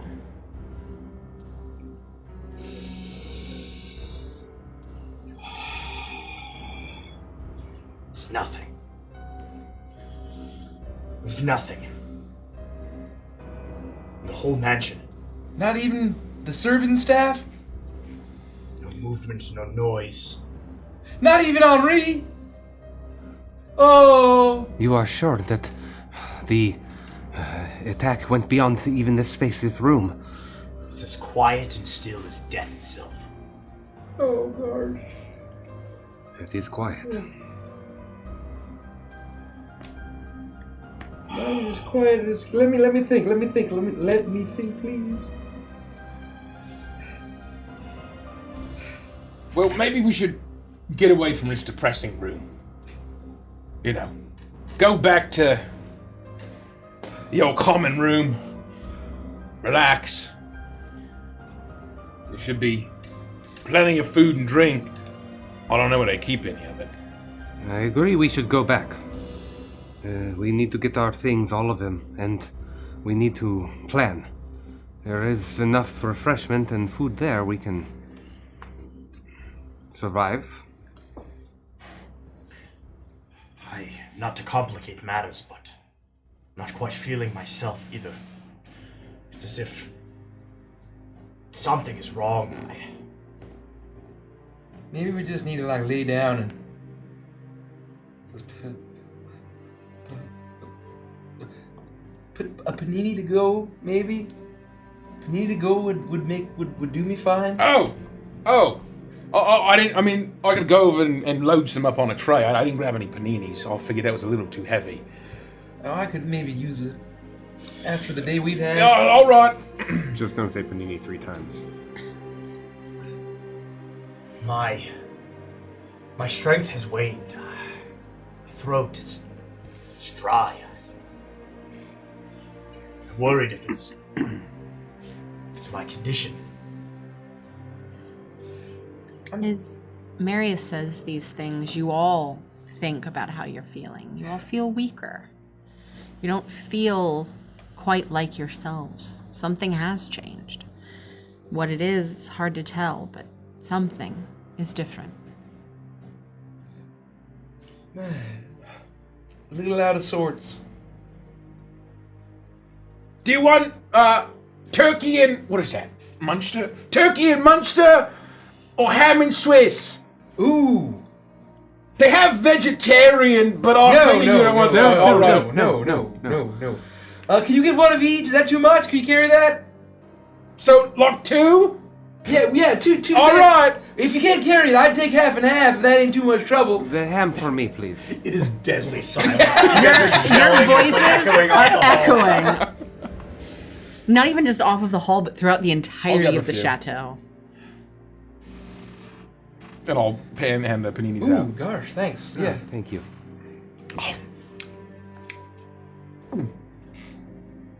Oh, maybe that's Havarti. Not that I It can has a taste bit of a tang to it. I'm just guessing based on how it looks. I suppose the good news is that the witches must have retreated. Unless they have some way to disguise themselves or hide their presence. They No, that's a must good. Yeah, that's good news. I mean, you'd be able to tell, right? Again, unless they have some way to disguise or hide their presence. That means is that we can take some time to figure out why we don't feel right. Rejuvenate, rest. We set out first thing. We can't stay here for long. We have work to do. I agree. There is no way to know if we were petrified for a minute, 15, an hour. That's right. I wonder if we should see if we can get to Philip's treasure room. Could there have been all of those valuables, all those magic items? Could their attack have been just to stop the ladies and lords of this place, or it is something we should check? I admit I am feeling poorly, but something we should check before we go. I concur. Not to mention, there was a really cool hat and some guns that I wanted to pick up. Well, Oh, you would look great with guns. Can we get in? At the very least, we can at least go to the vault door to see if it's been bust wide open and a genuine heist was conducted, like they sing in the songs. I have energy enough for this. Will you join me? I guess we should stay together in case there is any witches about. I'll finish my paninis. Be ready for anything. I just shovel it in. Clank. We'll follow Evigan. Roll a perception check and an intelligence check. Oh. Letica. Yikes. I am feeling Lexica. 14 perception, and I am feeling, not that 20, but this 3. I am feeling 4 intelligence about whatever I'm encountering at this time. You begin to make your way through the chateau. You leave the ballroom, and immediately you see the servants of this place frozen in time, in the exact moments of the tasks that they were performing when the petrification spell encapsulated this manor. Every entity within Chateau Clair de Lune was affected, not just those inside of the ballroom. You were right, Marius. It is an eerie quiet that meets you as you walk through the cavernous halls of this place that had felt so filled with life up until the masquerade. So many moving pieces, so many people bustling around about getting everything ready. There had been a jubilance to this place, but now it's sorrowful, it's somber as your footsteps echo throughout the halls, throughout the entirety of the chateau. And you had left from your chambers to head towards towards Philip's, for all intents and purposes, trove, for his relic room, and you make your way back up towards the room. It's easy. You've made this journey many times, but as you're walking down the long hall, you begin to realize that you didn't make this journey alone. You had been led by Ava, one of the servants under Adela's employ, and you had just encountered so many things over the past couple of days. Your minds were muddled and your thoughts were clouded with all of the new information, worrying about Philip Adela, worrying about what was going to come with the masquerade, worrying whether these artifacts even existed, that you realize as you walk through and you begin to talk to each other that none of you really has a clear idea of how to even get there. You remember that there was a pathway down, An hour passes, an hour and a half passes, and you eventually find yourself spilling back out into the grand entryway of this place, realizing that you may be able to find this room. But it's going to take a lot of time and a lot of effort. No, I think it's. Wait, hold on. No, Didn't we just come through here? We just were here I swear that we passed this hallway and that it was a right here. 10 minutes ago. Well, no, I thought. No, we went straight, left, right. But then we did right and we're back here. I recognize that painting. It We're was right wasting here. our Look at time. us think. The point is, if I had some sort of magical vault of things, I wouldn't make it easy to find. It is possible that we might not be able to find it without a escort or without some magical knowing that eludes me. Well, didn't Lord, this place is like a dream house. Literally. Didn't Lord Philip say that it was made with the dreams of Miss Adela? Or for the dreams? Let us hope that the witches faced the same obstacle.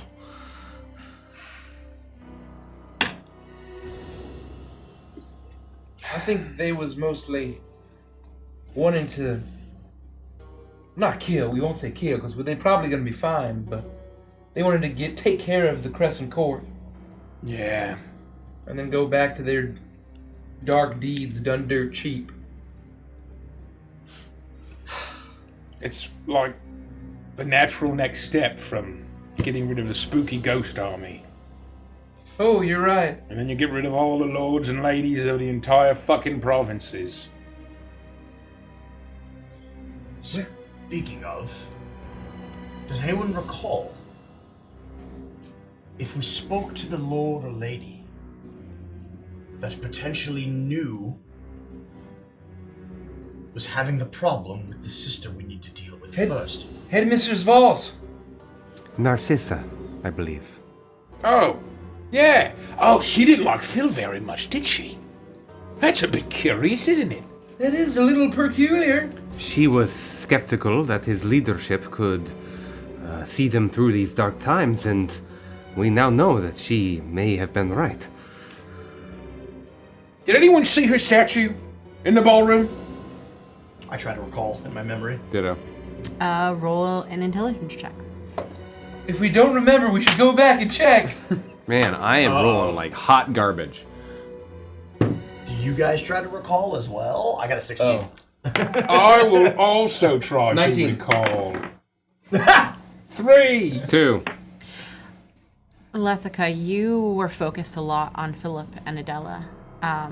Briggsy, you were running errands for everybody. You were feeding everyone and mourning the loss of Lavinia. And Jericho, though your role was very good, you were at a war with yourself, listening to the voices of not one but 2 demons. You weren't paying attention to the people that were in this room, whose faces were on the statues that overshadowed you. But you were, Marius, especially when you were listening and looking for life. You glanced over, you imagine every single face in this place, and you did not see a statue for Narcissa Voss. Damn it. I don't remember seeing her. We have to go back and check. There are at least more paninis. We hustle back. You quickly hustle back, and the room is exactly as you had left it. She was just like a lion, and she was like a harpy siren sort of bird lady. Split up. Look closely. We'll find her. I'm sure she's here. We begin to fan out. Roll an investigation check. It'll be a group check, so each of you roll for me, please. It's gonna be like Dr. Stone. This is an investigation, you said? Yep. 10. I need to use a different die. Warming up Come a little on. bit. Warming up a little bit. All right, 15. I'm a In fact, bard, you know don't what? forget. These dice are going over here. These 15. dice. Welcome back. 15, 20. 5. 20. It takes an hour for you to go from statue to statue and statue. This was an incredibly well-attended masquerade. Everyone who was anyone was here tonight. And you do your due diligence. as you move from statue to statue, shining what little light you have amongst yourselves upon the faces of the imprisoned, and you move from one end of the ballroom to the next. You even make a second pass just to be sure, and as you spill back out quietly into the hallway and begin heading back towards the grand entry room, there was no sign of Narcissa Voss. Well, did anyone find her? I am convinced that she is not here. No, I didn't find her either. Jericho? No, I looked over every single birdly person I could find, and none were dressed like a roaring lion. She's not in there. Is it possible that she also escaped? Managed to either prevent and run or stop the undo the transformation? Anything is possible, but I don't find it likely. Well, she was very wizardly, if I recall correctly. Exactly right. So maybe she had a Quicksilver sash and just bamped out of here. Quicksilver The answer may become clear when we head to her province and see what's happening there. She may have an explanation. Well, What was the name of her province again? It was Astramar. Astramar, yes. She said that Sister Effigy was messing with the ley lines and stealing students of the school and creating monsters with them. That is 2 reasons to visit. Let us make Astramar our first destination when we are ready to go. With a little bit of luck, perhaps she's escaped this because she was already preparing for what may come. Okay. How are we going to get there? Good question. Oh, We will walk. Sumerians, could you come here for a sec? Sure. I guess, are we stepping away from the others? Yeah. I'm trying to back them away. We have Your footsteps echo down the hallway. as you- More paninis, Briggsy. When we was walking by the north wing of the chateau, and we was walking by that stable, did you happen to hear any horse heartbeats? I know that Witch Stomper is out at the stable along with perhaps all of the mounts of all of the various lords, ladies, and their entourages. I just don't want to worry Briggsy about Witch Stomper. Good question. Did I? Did you or as far as your Yeah. hearing could get you, and you imagine it was quite a distance, but you are unsure if it would reach the stables, you did not hear any sounds. Okay. Well, I don't want to worry Briggsy either. we'll but cross that bridge tomorrow. I am unsure if I'd even be able to perceive that far. Okay. Well, we won't broach it till tomorrow. We've all had a good night's sleep and a good breakfast. All right. Okay. We don't know how we're gonna get there, Briggsy. There We're is- gonna walk. Briggsy and I are at the table. You know, Witch Stomper could be dead. I start bolting from that one. I don't say that. I'm not. I don't say that. I never said that. Jericho and I return to the rest of the group. Yeah. Is everything okay? Everything is fine. Oh, yeah. I believe we should have the ability to procure some sort of mount. We have to make the assumption that there was a limit to Sister Effigy's power. At some point, we will find the living again. Yes. Let's get some rest. And I need to lay down, I think, or at least get propped up in an old broom closet. Let us find the proper bed. And let's go to maybe back to our quarters, and maybe they still have all of them refreshments they laid out. Them boxes with all of them fancy seashell-shaped chocolates. It's like when you got one of those, you felt like the richest person in all the land. Remember those? Ooh, a dad's root beer.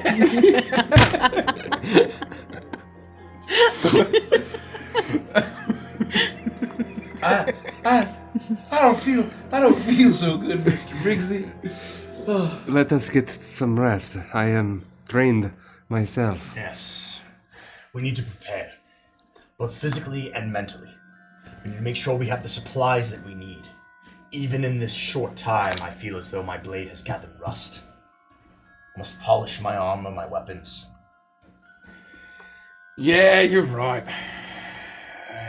Let's get some rest. And I just remember that Virgil was awfully keen on getting this key here. I'll reach into my coat and I'll pull out the amber key. Maybe if we just use our artifacts, that's why we came here. Maybe, worst case scenario, if we can't figure anything out, we could just go home. Yes. Perhaps. We all sought these artifacts for a reason. It is a chance that was almost stolen from us tonight. We must take time. Yeah, you're right. I guess. All right. You all right, Briggsy? Oh, I'm so glad you asked.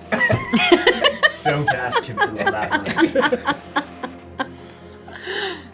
Do you worry that, I mean, we're trying to be heroes and save everybody, right? But, like, we haven't been very successful. And look at us, we're basically the fucking Monster Mash. You're a scarecrow full of weird demons. Well, that's He's true. a vampire. Yeah. I'm a rotting zombie crocodile pirate. Well, that's true. And Lefika doesn't wear underwear. What has that anything to do with it? I just don't think we're heroes. The most monstrous of all. It was a graveyard smash. Dracula and his son. I'm going back to my room. We are not heroes, Briggsy. That isn't the point of all of this. The point is that we were brought here to deal with a great evil. We're going to do it. That is our ticket home. These mists, these creatures, all of this. It's evil that's beyond us. But we're going to deal with it. We made a commitment. We will attempt to deal with it. We will try every trick we know. We will find others who can help. We will join together and we will fight them. Come what may, we will find a way to get to them and perhaps see victory. Take solace. We're not heroes. We don't need that weight on our shoulders. We have a job to do and we're going to do it. You're right. It's a job. It's not heroics. We're gonna do the job. Yeah. And we're gonna get paid. Right. I think Philip would pay us, right? I mean, if we saved his life and his wife and In everything. this case, we got paid up front. You have your idol. I consider this half up front. Is there perhaps a second idol that you are Because looking we're doing jobs. We're the witch hunters. And we do it for coin. Tomorrow morning, let's go hunt some witches. Fucking, I don't know what to do with you. It brings me to nuts. Witch hunter. Oh, witches. I'm the beekeeper. I'm the beekeeper. I start doing lunches. Yeah. And this conversation, Roll. continued as you made your way through the massive hallways of Chateau Clair de Lune, up into the second floor, down the familiar hallways that you've traveled so many times at this point, and eventually into the common room that you all share. It is here that you look around. You don't see any servants here turned to stone, though you did pass a few on your way getting to this room specifically. The tea service that had been laid out for you before the masquerade is still there, but no longer piping hot. The tea is cold, but the tea cakes are still there. The small sandwiches cut into adorable little shapes are still there. The fire is still roaring in the hearth, though you imagine that within at some point during the night, it's going to turn to nothing but embers without anyone to keep it. But you settle yourselves down and you're able to have this conversation. You eventually make the statement that in the morning you will hunt witches. You sit in silence for a while, all of you feeling the heavy weight of the artifact that now rests on your person. The first time since all of this happened that you've really gotten to truly think about it. Now that you've done everything that you could possibly do for this place, the weight of it is almost oppressive. Realizing that none of you have really had the opportunity to look at it very clearly.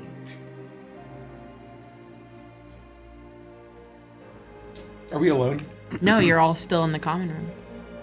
But each of you have your own individual bedrooms. I There's rolled a nothing 2 that's- and a 3 on intelligence tonight, and so the first time I attempted to walk into a room, it was the wrong room, and I would have sort of, oh, that is one way to be petrified, and then I'd close it and make my way to the common room.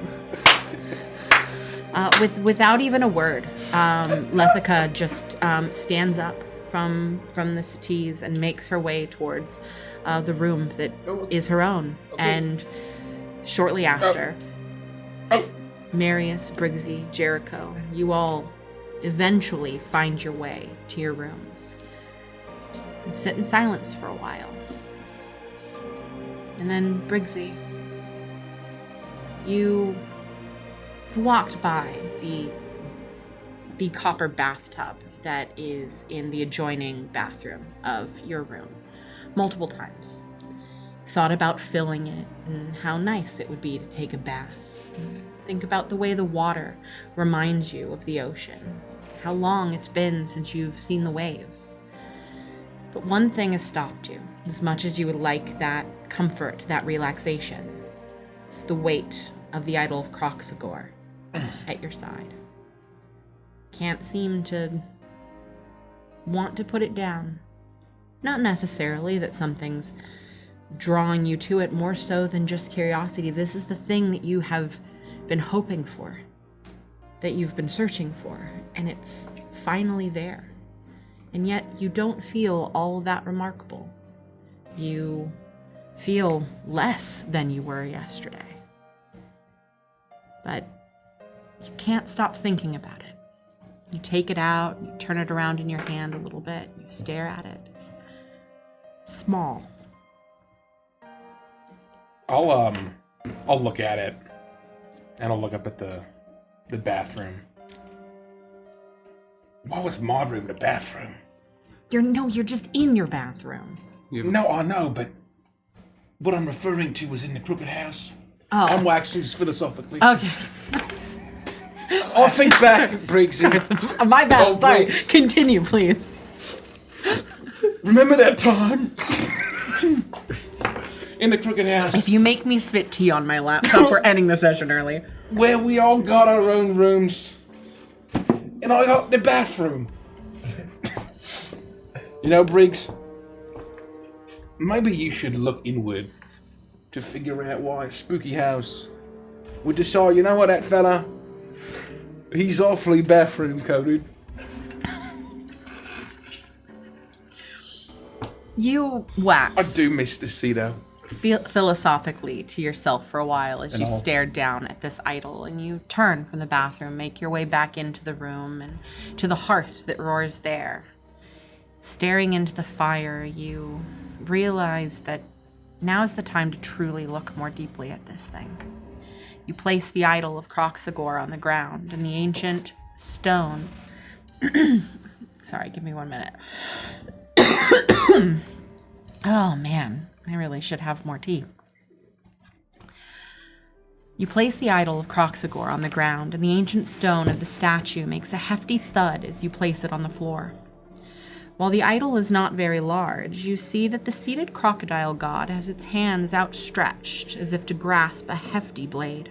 In the quiet solitude of the room, the gem that adorns the leering crocodile seems to glow with an ancient power, and you almost swear that you can hear distant drums. Oh. Is that what you want? that what Crossroads wants? You want this? And I will, to my hand, summon the cutlass and sort of look at it. And, you know, this thing. You've given me a lot of fucking grief over the last few years, you know that? So have you. And I'll point at the... I'm assuming if, you know, that's what the god looks like. I don't know if it's one of them.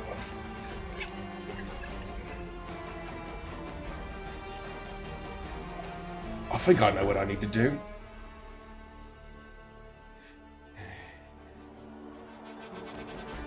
Will you give it back?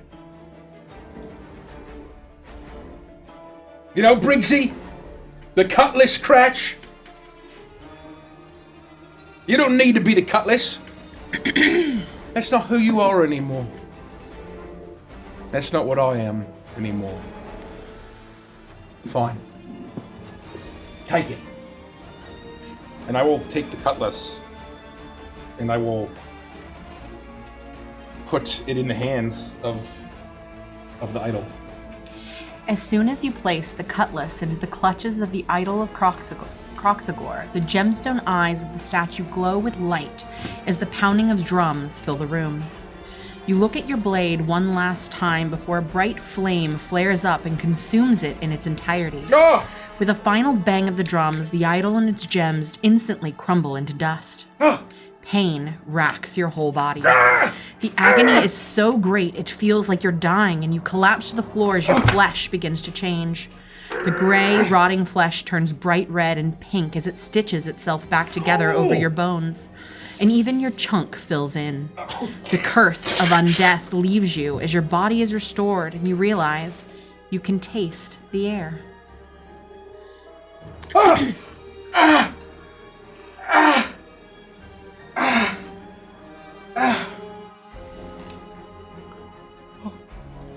Oh my god! Oh my god. Is this real? And I feel my chunk, my seams. It's smooth. Oh, hold on! And I want to run over to the bathroom. On the counter, I had brought some rum punch You did, yeah. to go. And I will pick it up. Before it even gets to your lips, you can smell the potency of the rum. This is top shelf alcohol. You can taste the smokiness before it even hits your tongue. You swirl the alcohol around in your mouth, tasting rum for the first time in as long as you can remember. Good rum punch, this! I grab paninis. Pistachios. Oh my god, you're gonna be sick. Oh, fuck it! Shells and all. Oh! Crossroads! Oh! You didn't trick me. You didn't lie to me. Let's fucking go! And I want to pull my gun out of my holster and shoot an Eldritch Blast into the air, into the room, or anywhere. You attempt to channel your magic, but nothing happens. You look down to the once glowing runes on your hex gun and they are dull. It's now simply a collection of wood and metal, utterly useless. You realize now your connection to the magic that Mr. Crossroads granted you has been completely severed. You are normal. You are weak. What? What?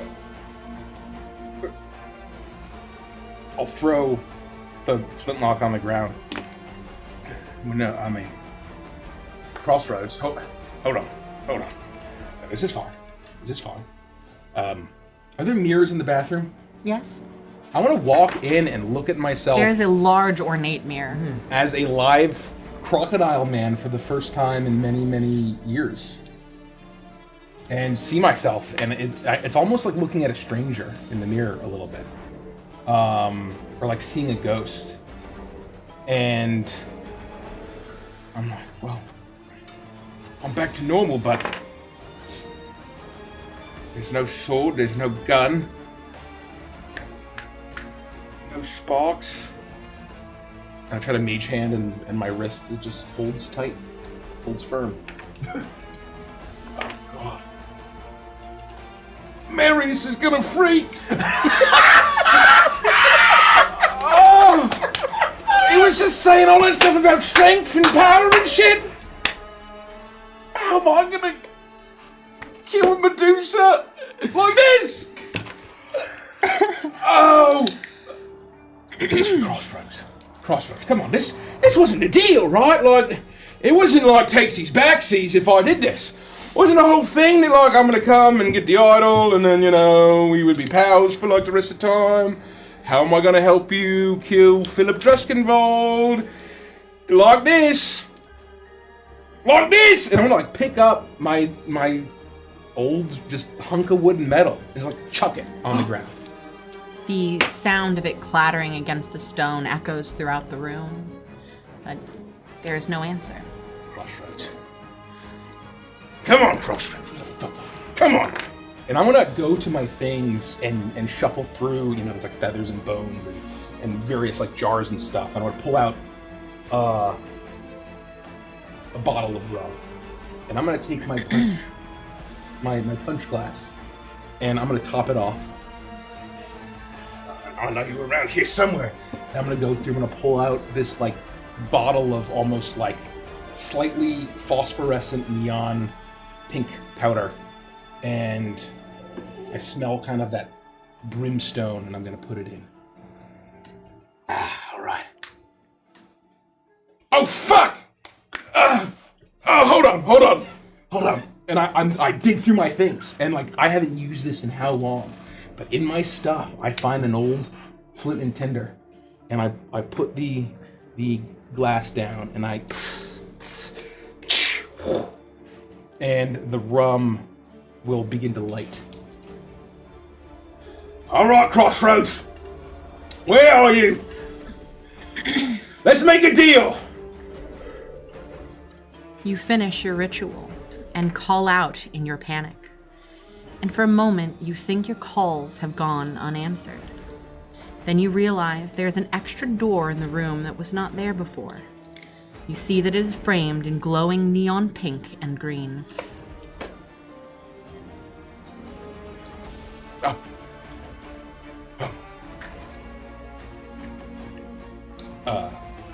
Hello?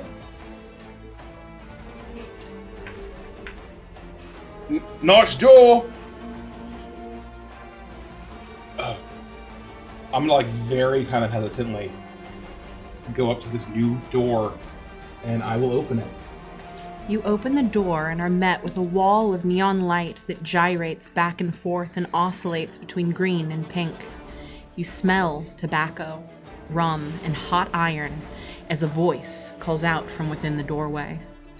You broke our agreement, Briggsy.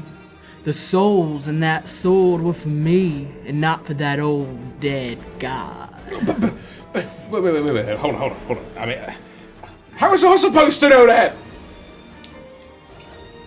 But I'm a generous man, and I believe in second chances.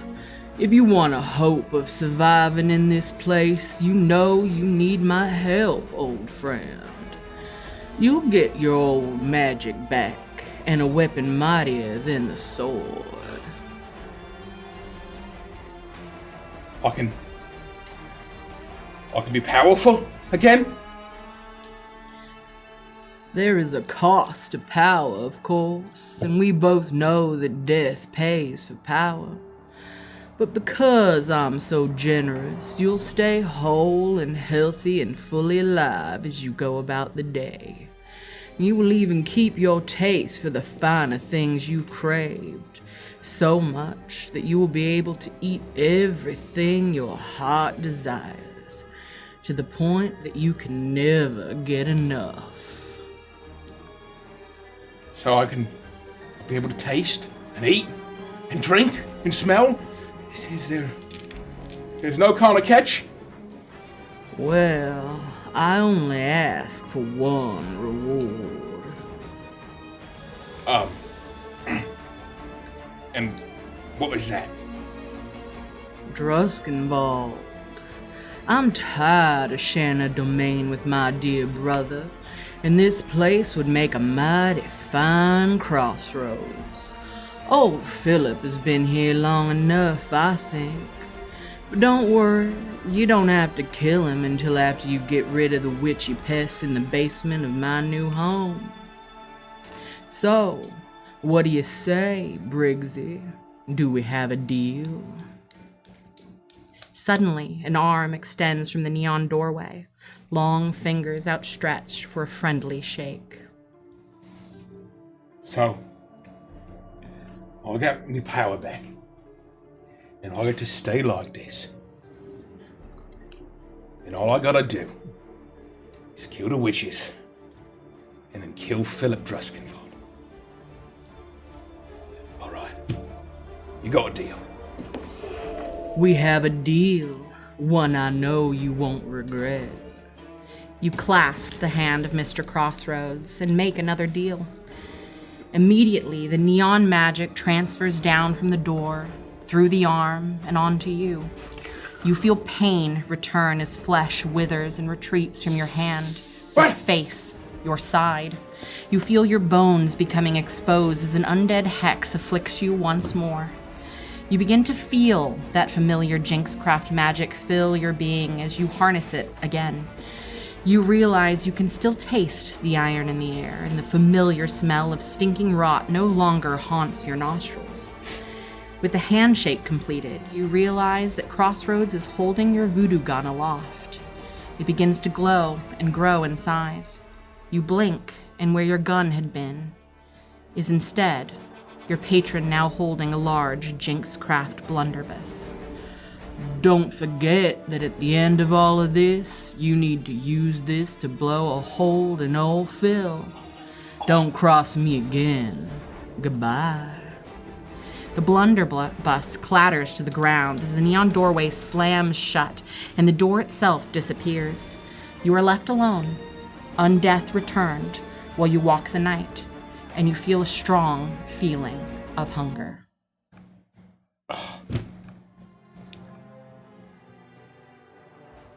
Jericho. You're alone by the fire. These sounds of the chateau,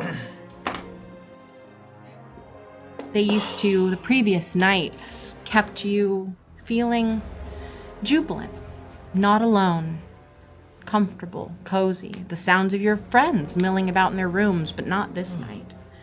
This night, you are met with nothing but silence.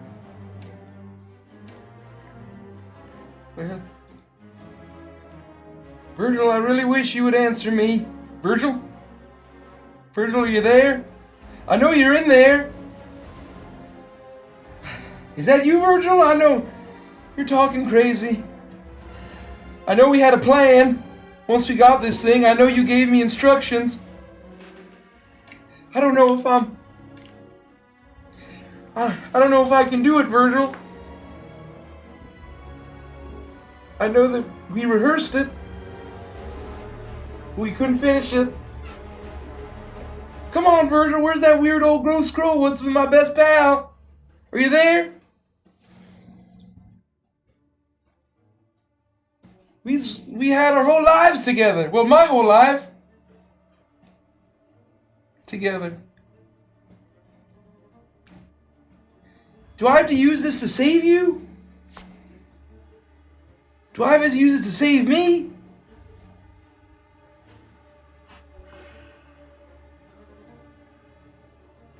Do I trust you? Do I trust you, Virgil? Are we doing this?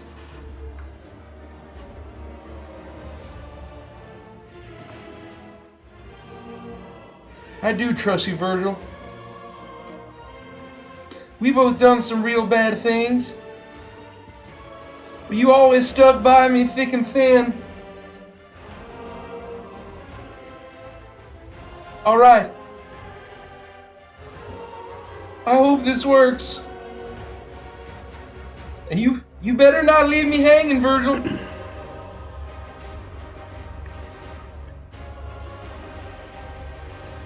Raum, Raum? Raum? As soon as you say Raum's name thrice, your coat splits and the metal door of the cage in your chest flies open. A black shadow of an avian demon emerges, spreading 4 wings as a jagged beak protrudes from the undulating mass of demonic darkness.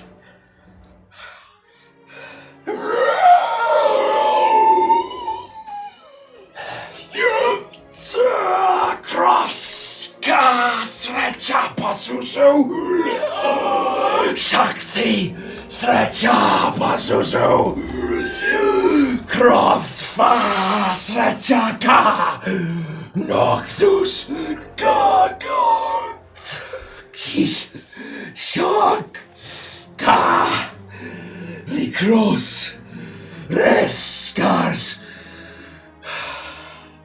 Srecha Pazuzu. As soon as Raum invokes Pazuzu's name thrice, the thrashing demon splits in 2. The demon of secrets growing numerous eyes all along the shape of its shadowy Avrian form, as a chaotically gyrating primeval proto-demon splits off with 4 wings of its own, surging with unbound and unstable power as it shrieks cacophonously. Now, Jericho! Now he is vulnerable! Kill my father! Bind him! Banish him! By the power of Druskenvold! Banish him! I can do it! I can do it, Virgil! No! And with all this going on, I'm holding on to the Amber Key. No, Jericho! I take my hand and I slam my cage shut.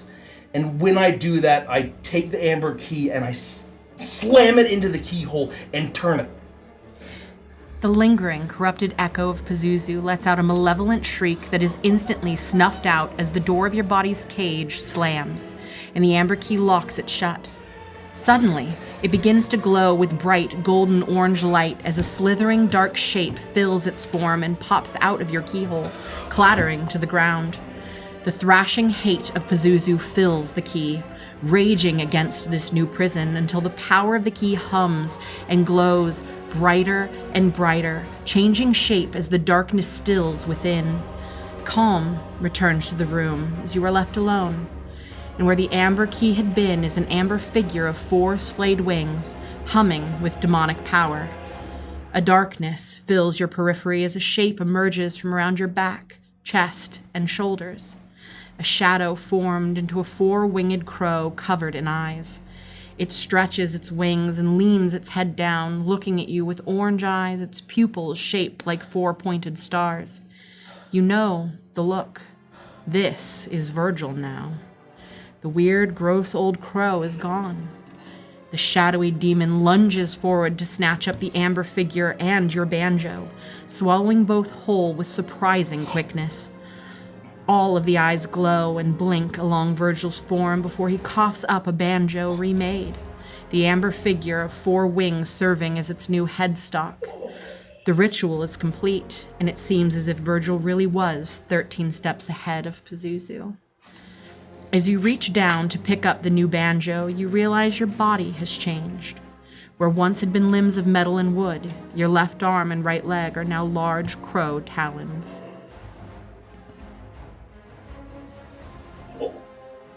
Virgil, that was really your dear old dad from a manner of speaking? Yes, that was. Take it, it's yours. He cannot hurt us anymore. And we shall use him like a power battery, just like the hags used Kellen of the Crooked Teeth. Well done, Jericho. I must gorge and rest. You go do that. You go do that, Virgil. I'm gonna maybe practice a jaunty tune.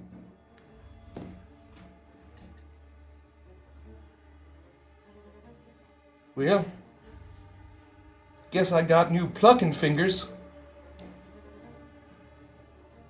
And I'll try to work out my crow talons and try to pluck a few tunes.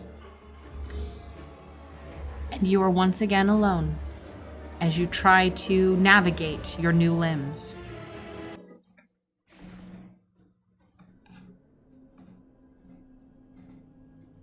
Lethica, you sit on the edge of the bed, staring at the armoire in the corner of the room, thinking about changing, taking off the mask that adorns your face and this dress that's a little too tight after the ordeal of the night. It's no longer comfortable, not like the second skin it was when you first put it on. And yet your hand lingers near bag. Your mind focused solely on the bell. You reach towards your other side, knowing not to trust bag with this item. You pull it from the satchel at your side. You hold up the death knell, watching it. You hold it up and look at it in the light. You observe the cracked black metal and its various adornments, knowing that this is the last hope of Shar to return to the realms of death. With how you hold it carefully, it does not make a single sound. I will slowly stand and make my way over to perhaps one of the tables where I face a mirror, and where I might have The vanity in the corner of the room. Yes, exactly right, exactly right. And I will set it down very carefully, and then, in excited breath of air, I'll take a few more steps and make sure that the door is locked. You move across the room near silently as you reach towards the knob and turn it slightly. You feel the hitch of the lock. It's clearly in place as you make your way back towards the bell and towards the vanity. I will look at it, and I'll look for a long time, just thinking about everything that's happened, getting me to where I stand. And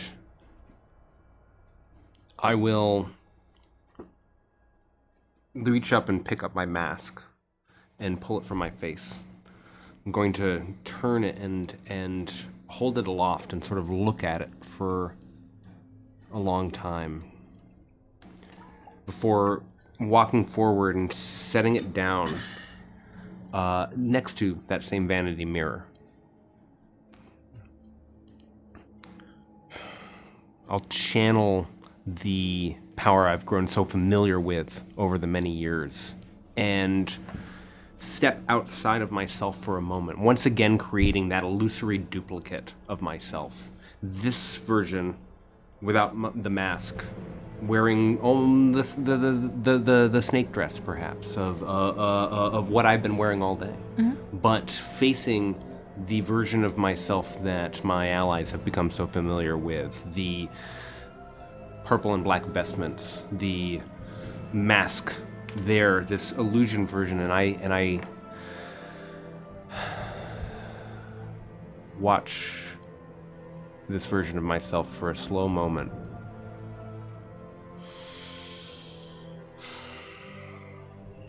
Okay, Lethica. Everything is going to be okay. Everything is going to be all right. You have made it this far. Only a little farther to go. I'm going to walk over back to the bed where I've set down my bag.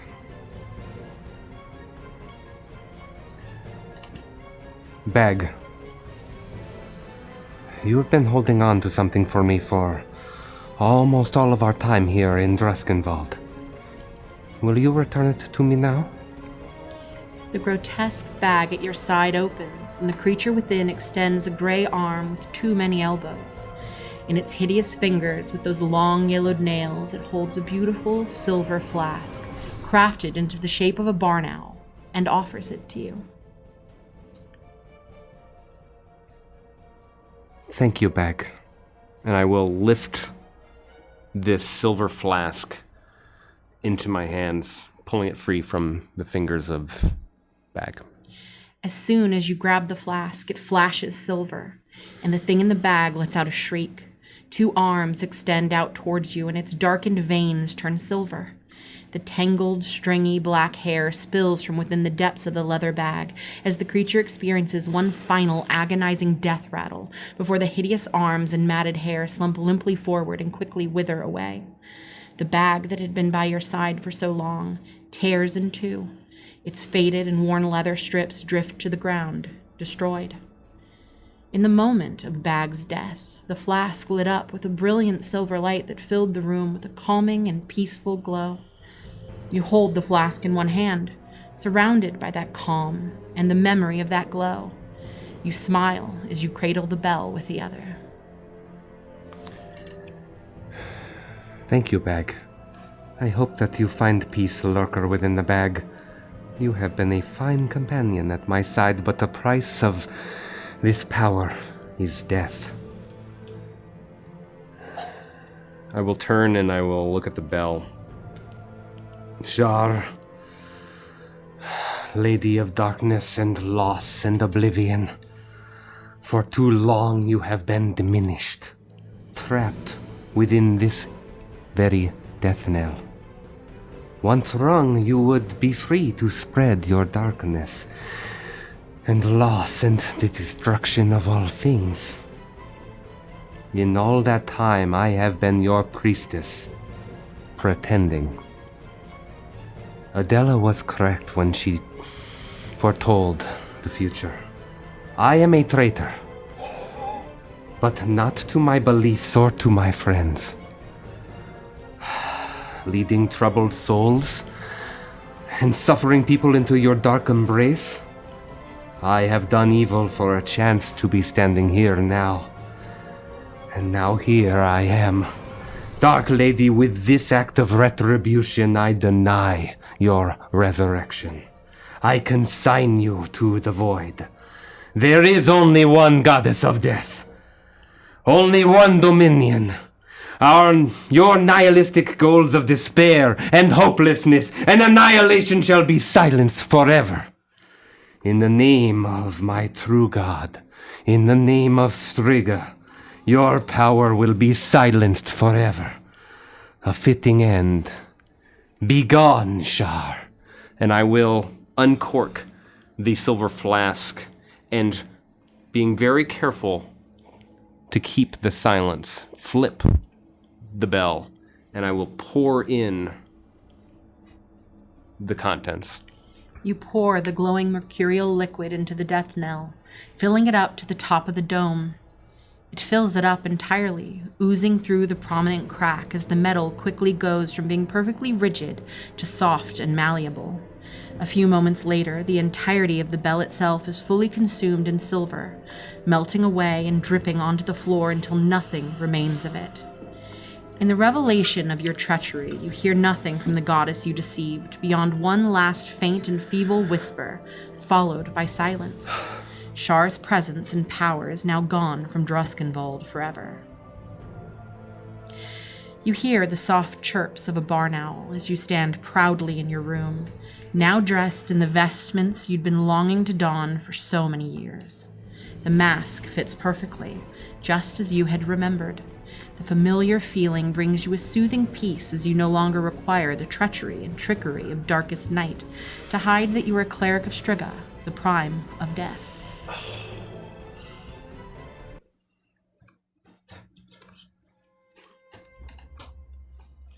Marius. Even from here, you can hear her heart beating. Louder, faster.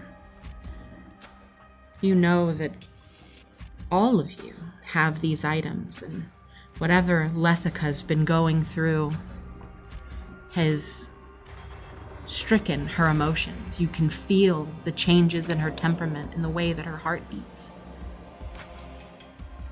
And yet that's not enough to distract you from what you hold in your hand. The Grail of Dawn, an item that you were not even completely sure truly existed. The item that could save everything. standing there looking at this grail, and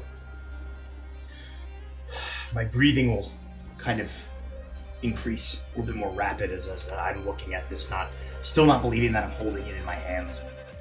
I'll set it down on maybe a center table that's in my room. I take a few steps back from it, and I look at it, and I think to myself and kind of murmur out loud, yes, this is it.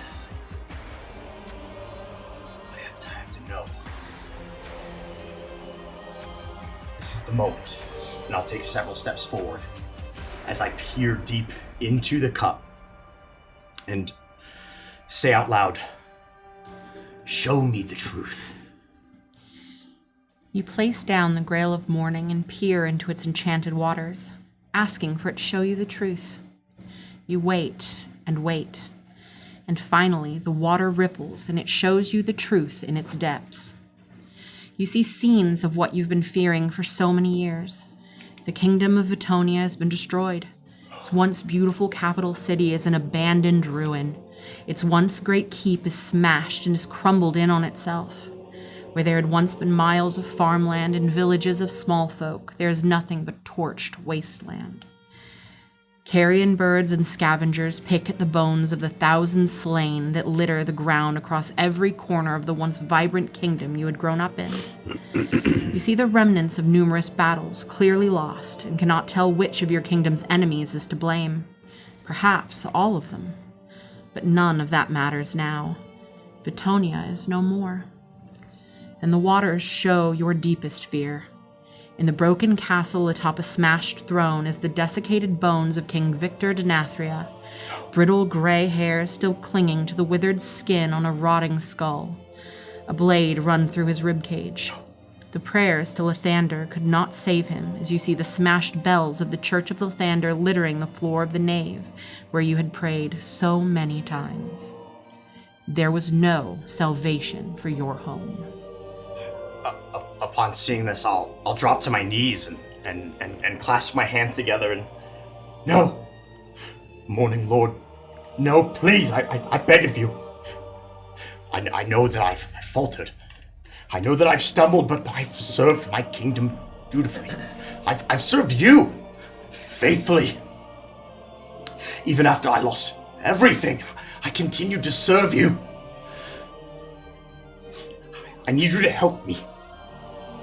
Please, Morning Lord, I need you to fix this. Give me the power, the strength that I need. Please. I've been so strong for you. Give me a sign. Anything that says that I've been on the right path, please. Anything. You pray and plead and ask for a sign. But morning does not come. Lathander does not answer. But as you open your eyes, you realize the room is far darker than it was mere moments ago, and you feel a presence with you. You look up and you see a curvaceous silhouette in the darkness looming over you, almost entirely shrouded in shadow. You see her blazing blood-red eyes looking down at you with hunger. I told you there was terrible truth in the water. But all is not lost. There is a sweeter truth in the wine. Look. You look down and see that the Grail of Morning is now filled with a rich red wine that smells of the fragrance from the last evening you dined with the Duchess. And as you peer within, you see visions, as beautiful as they are terrible. Vitonia, reborn. Your home kingdom under a blanket of night with its people brought back from the dead. Skeletons, ghouls, wights, wraiths, a kingdom of undead and other such creatures of the night. It's not what Vitonia once was, but a new Vitonia, far mightier than the feeble, sun-worshipping kingdom it had once been. And sitting proudly in the reclaimed castle, Lich King Victor Denathria sits, with Vampire Lord Marius Renethir at his right hand, commanding the legions of the dead and a host of blood knights to claim vengeance against all of the enemy kingdoms that were responsible for Vitonia's fall. And in this vengeance, and the return of what once was lost, true happiness. I understand now.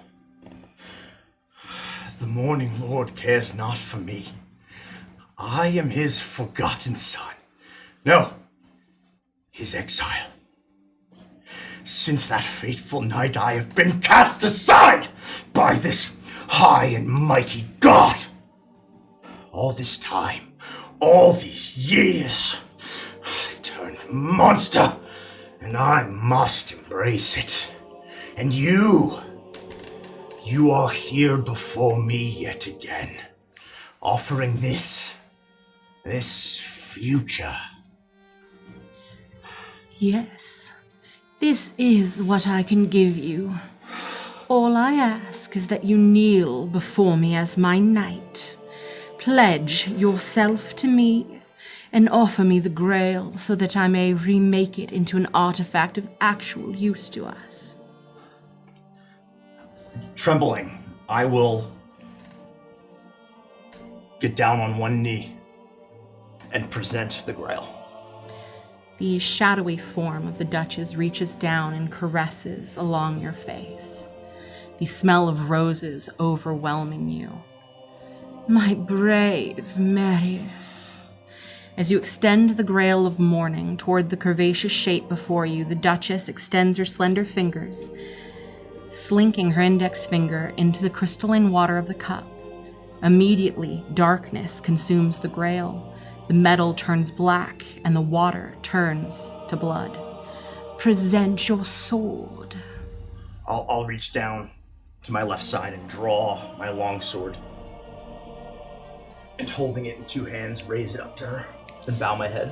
You raise up the sword that has been at your hip for a whole lifetime, and you offer it to Lilith of the Nine Hells. She grabs it by the pommel and slowly dips the tip of its blade into the black Grail. The blood within immediately shoots up the blade and hilt, consuming it, changing it, reforging it. Just as with the Grail, the metal turns dark and is adorned in a ruby rose, forever changed by the hellish power of the Duchess of Sin. The looming figure above you then lowers the blade and gently rests it on each of your shoulders, and you are knighted for the first time in more than 70 years. Rise, Samarius Renethir, Blood Knight of Lilith, the Queen of Hell. Thank you, Your Grace. I will serve you loyally and wield the power to conquer your enemies. With your help, I will restore my king to his rightful place. None will stand before us, and I will stand by him for all eternity. I and I alone will deliver my queen's sweet kiss to her enemies with the point of my blade.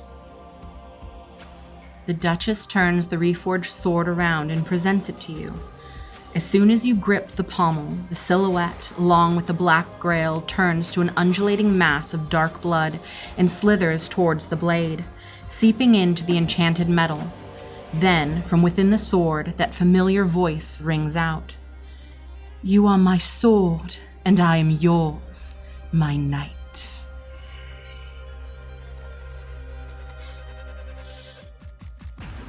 All of you fade to black. Whether it is exhaustion or something else, it is unconsciousness that takes you. You all awake in a circle in the middle of the common room. You look forward. Was that a dream? But Lethica, there is no bag at your side. Jericho, you feel the wings flutter behind your back. Briggsy, the blunderbuss is heavy in your hands.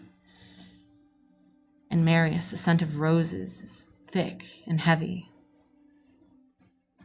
After taking the time you needed to process what had happened with each of your artifacts, you look around at each other and realize that not just you are different.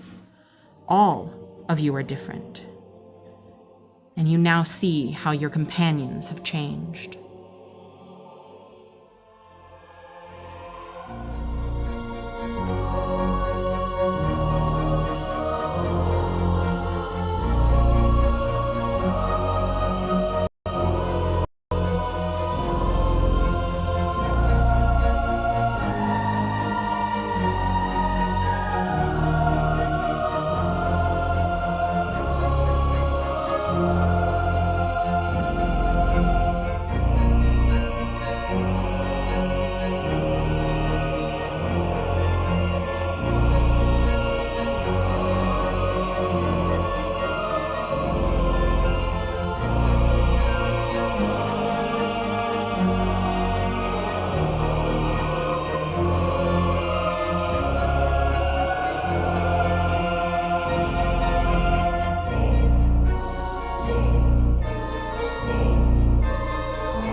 And that is where we will end the session. Hot damn! Gotta give it up. Gotta give it up. Well done, Nikki. Well Great fucking job, done. guys. Well done, everybody. Phenomenal job, guys. Good Holy deal. shit. Good Oh job, my everybody. God, what a session. Oh, that feels good. My favorite part was the paninis. It unironically made me want a panini. I really want a That's really panini. bad. Oh man, we're not done. We're not? What's We're next? not done. What We're could possibly be next? We're gonna do a Vantress and Chill where we talk about our favorite moments. We theorize, because holy crap, we answer some questions, and we hang out for a little bit and kind of decompress after this unbelievably wild moment and session. So Look what's if going you on down here. if you can't stick around, but I highly suggest that you do. We will be back tomorrow with the Patreon hangout. We'll be back Friday with an all-day Witchlight plushie campaign launch stream.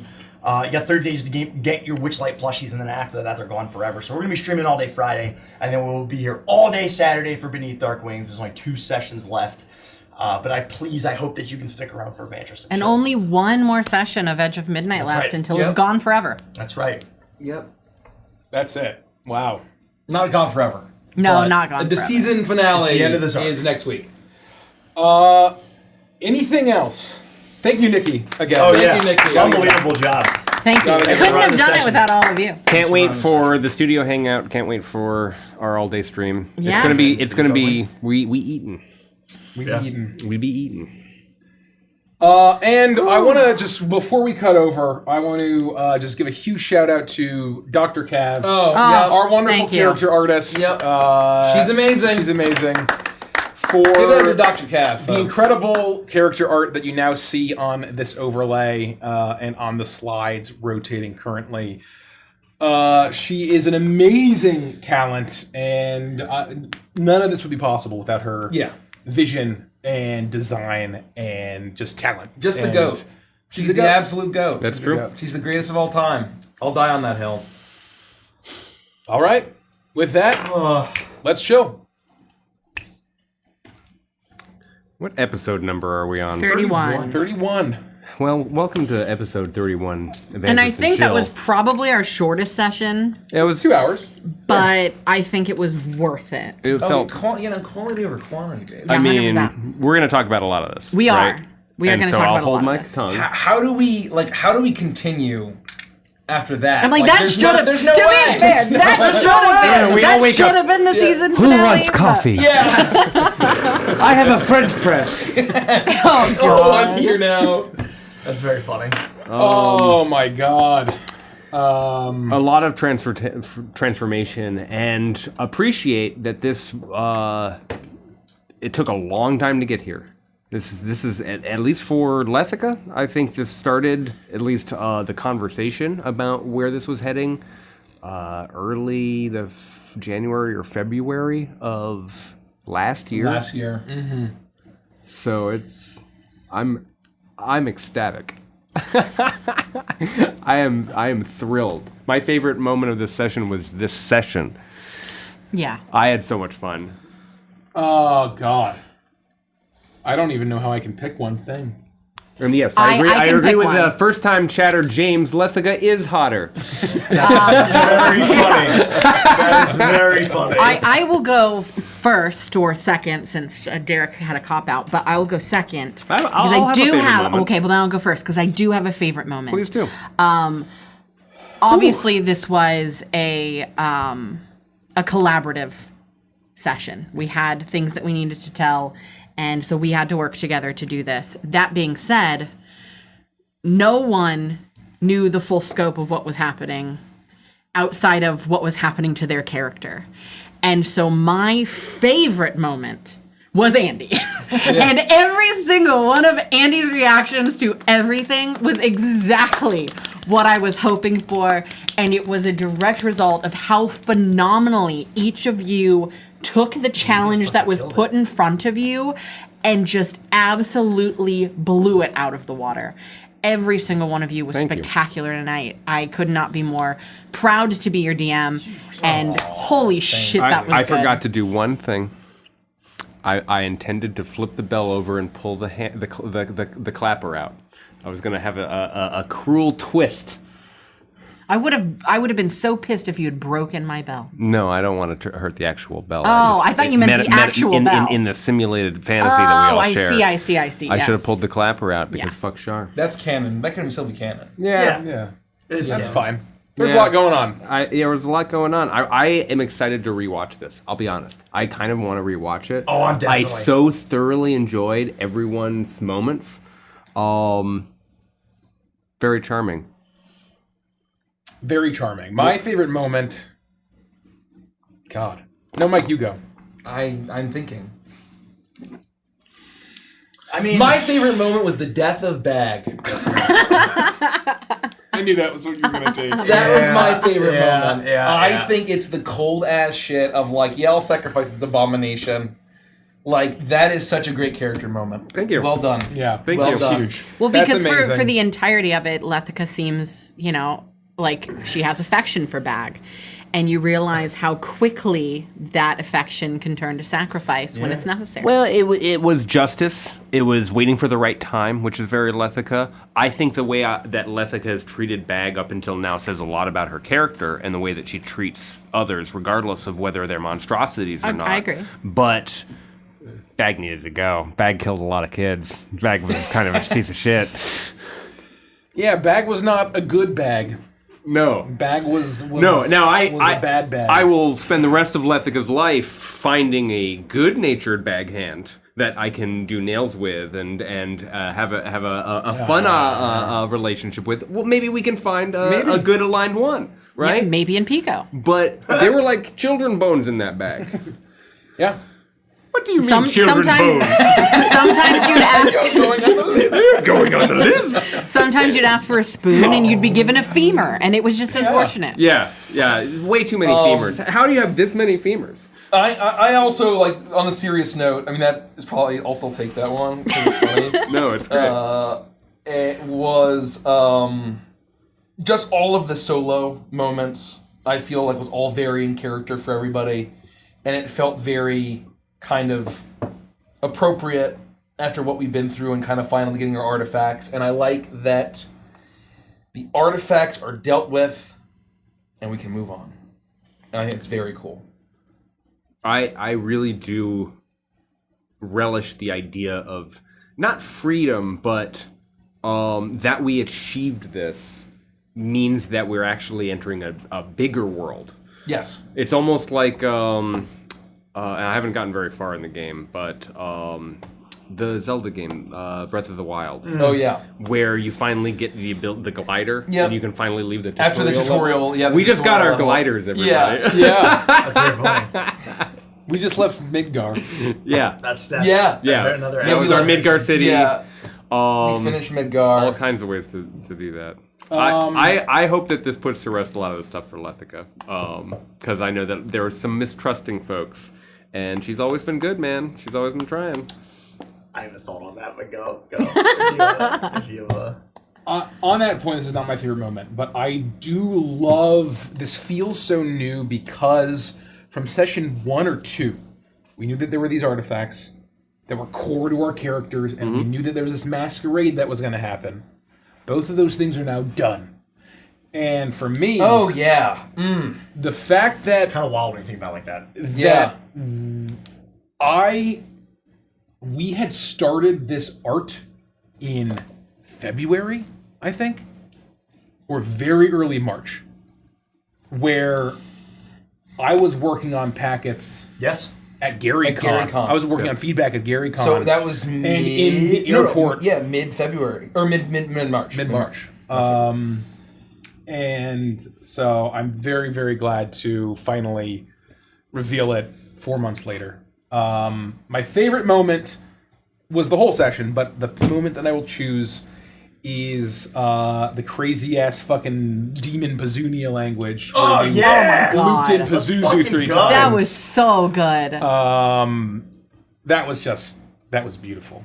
It really felt like you were saying something, and I don't know what you were saying, I went in to But- summon a demon in real life. Yeah. I was like waiting for the lights to go out. Well, you know what's actually I really mean, fucking the terrifying? mom from Full Metal Alchemist is over here. Yeah, is that we are like maybe 30 minutes from the steps from The Exorcist, and where the Exorcist takes place, which the little girl is possessed by Pazuzu. Oh, yeah. Yeah. So I've walked up and down those stairs. Yeah.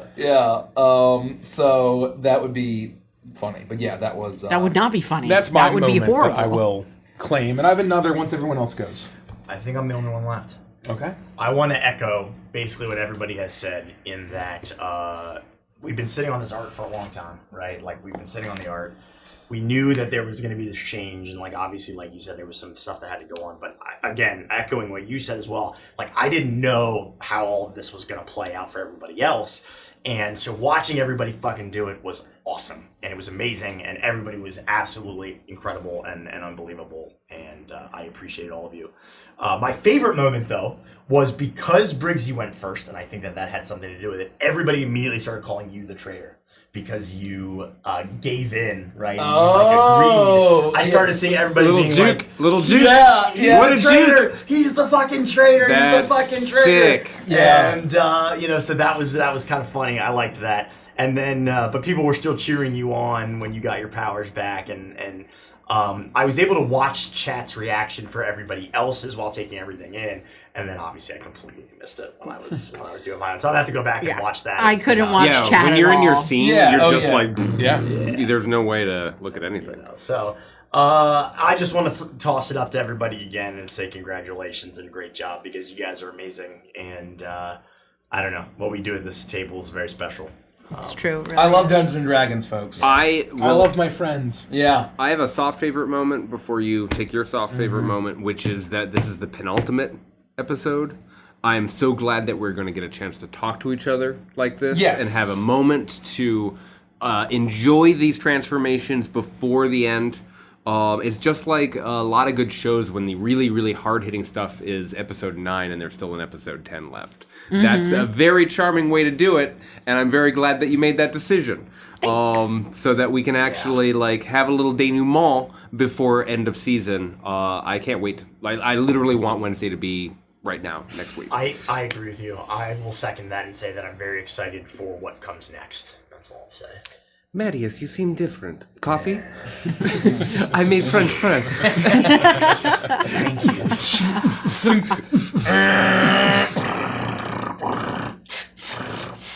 My other favorite moment was during the little reveal video.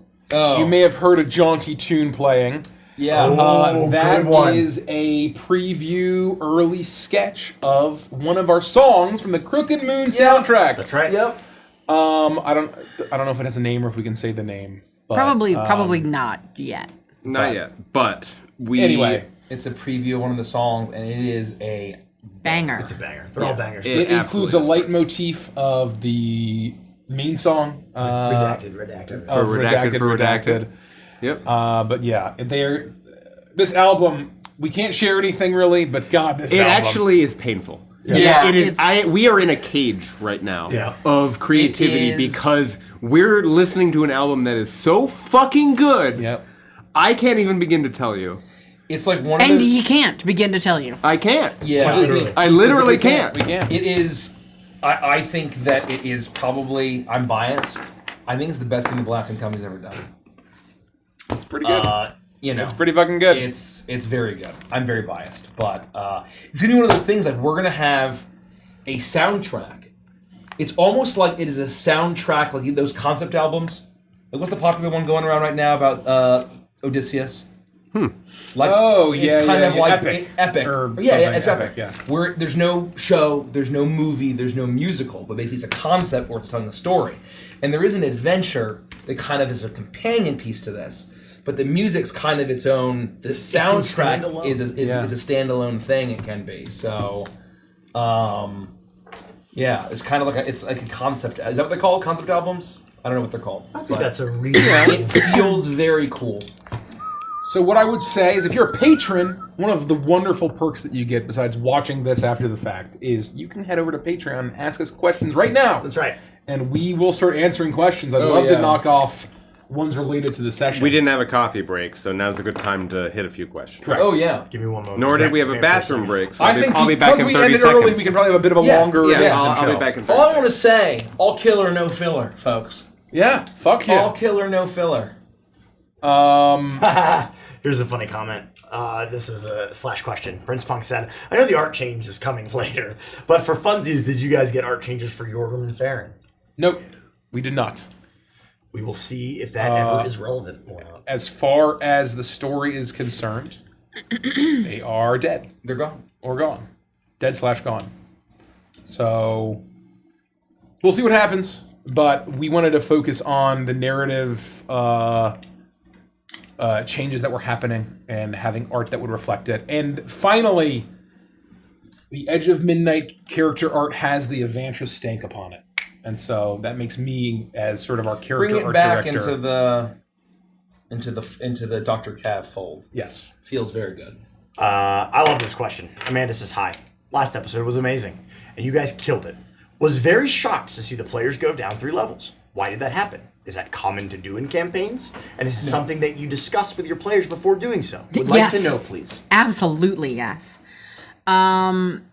Because the characters were changing so drastically, we kind of like being lower levels, especially when exploring characters and learning characters. And it just didn't feel right for them to be level 6 going into these new transformations and evolution of these characters to be level 6, figuring out all of that and continuing on.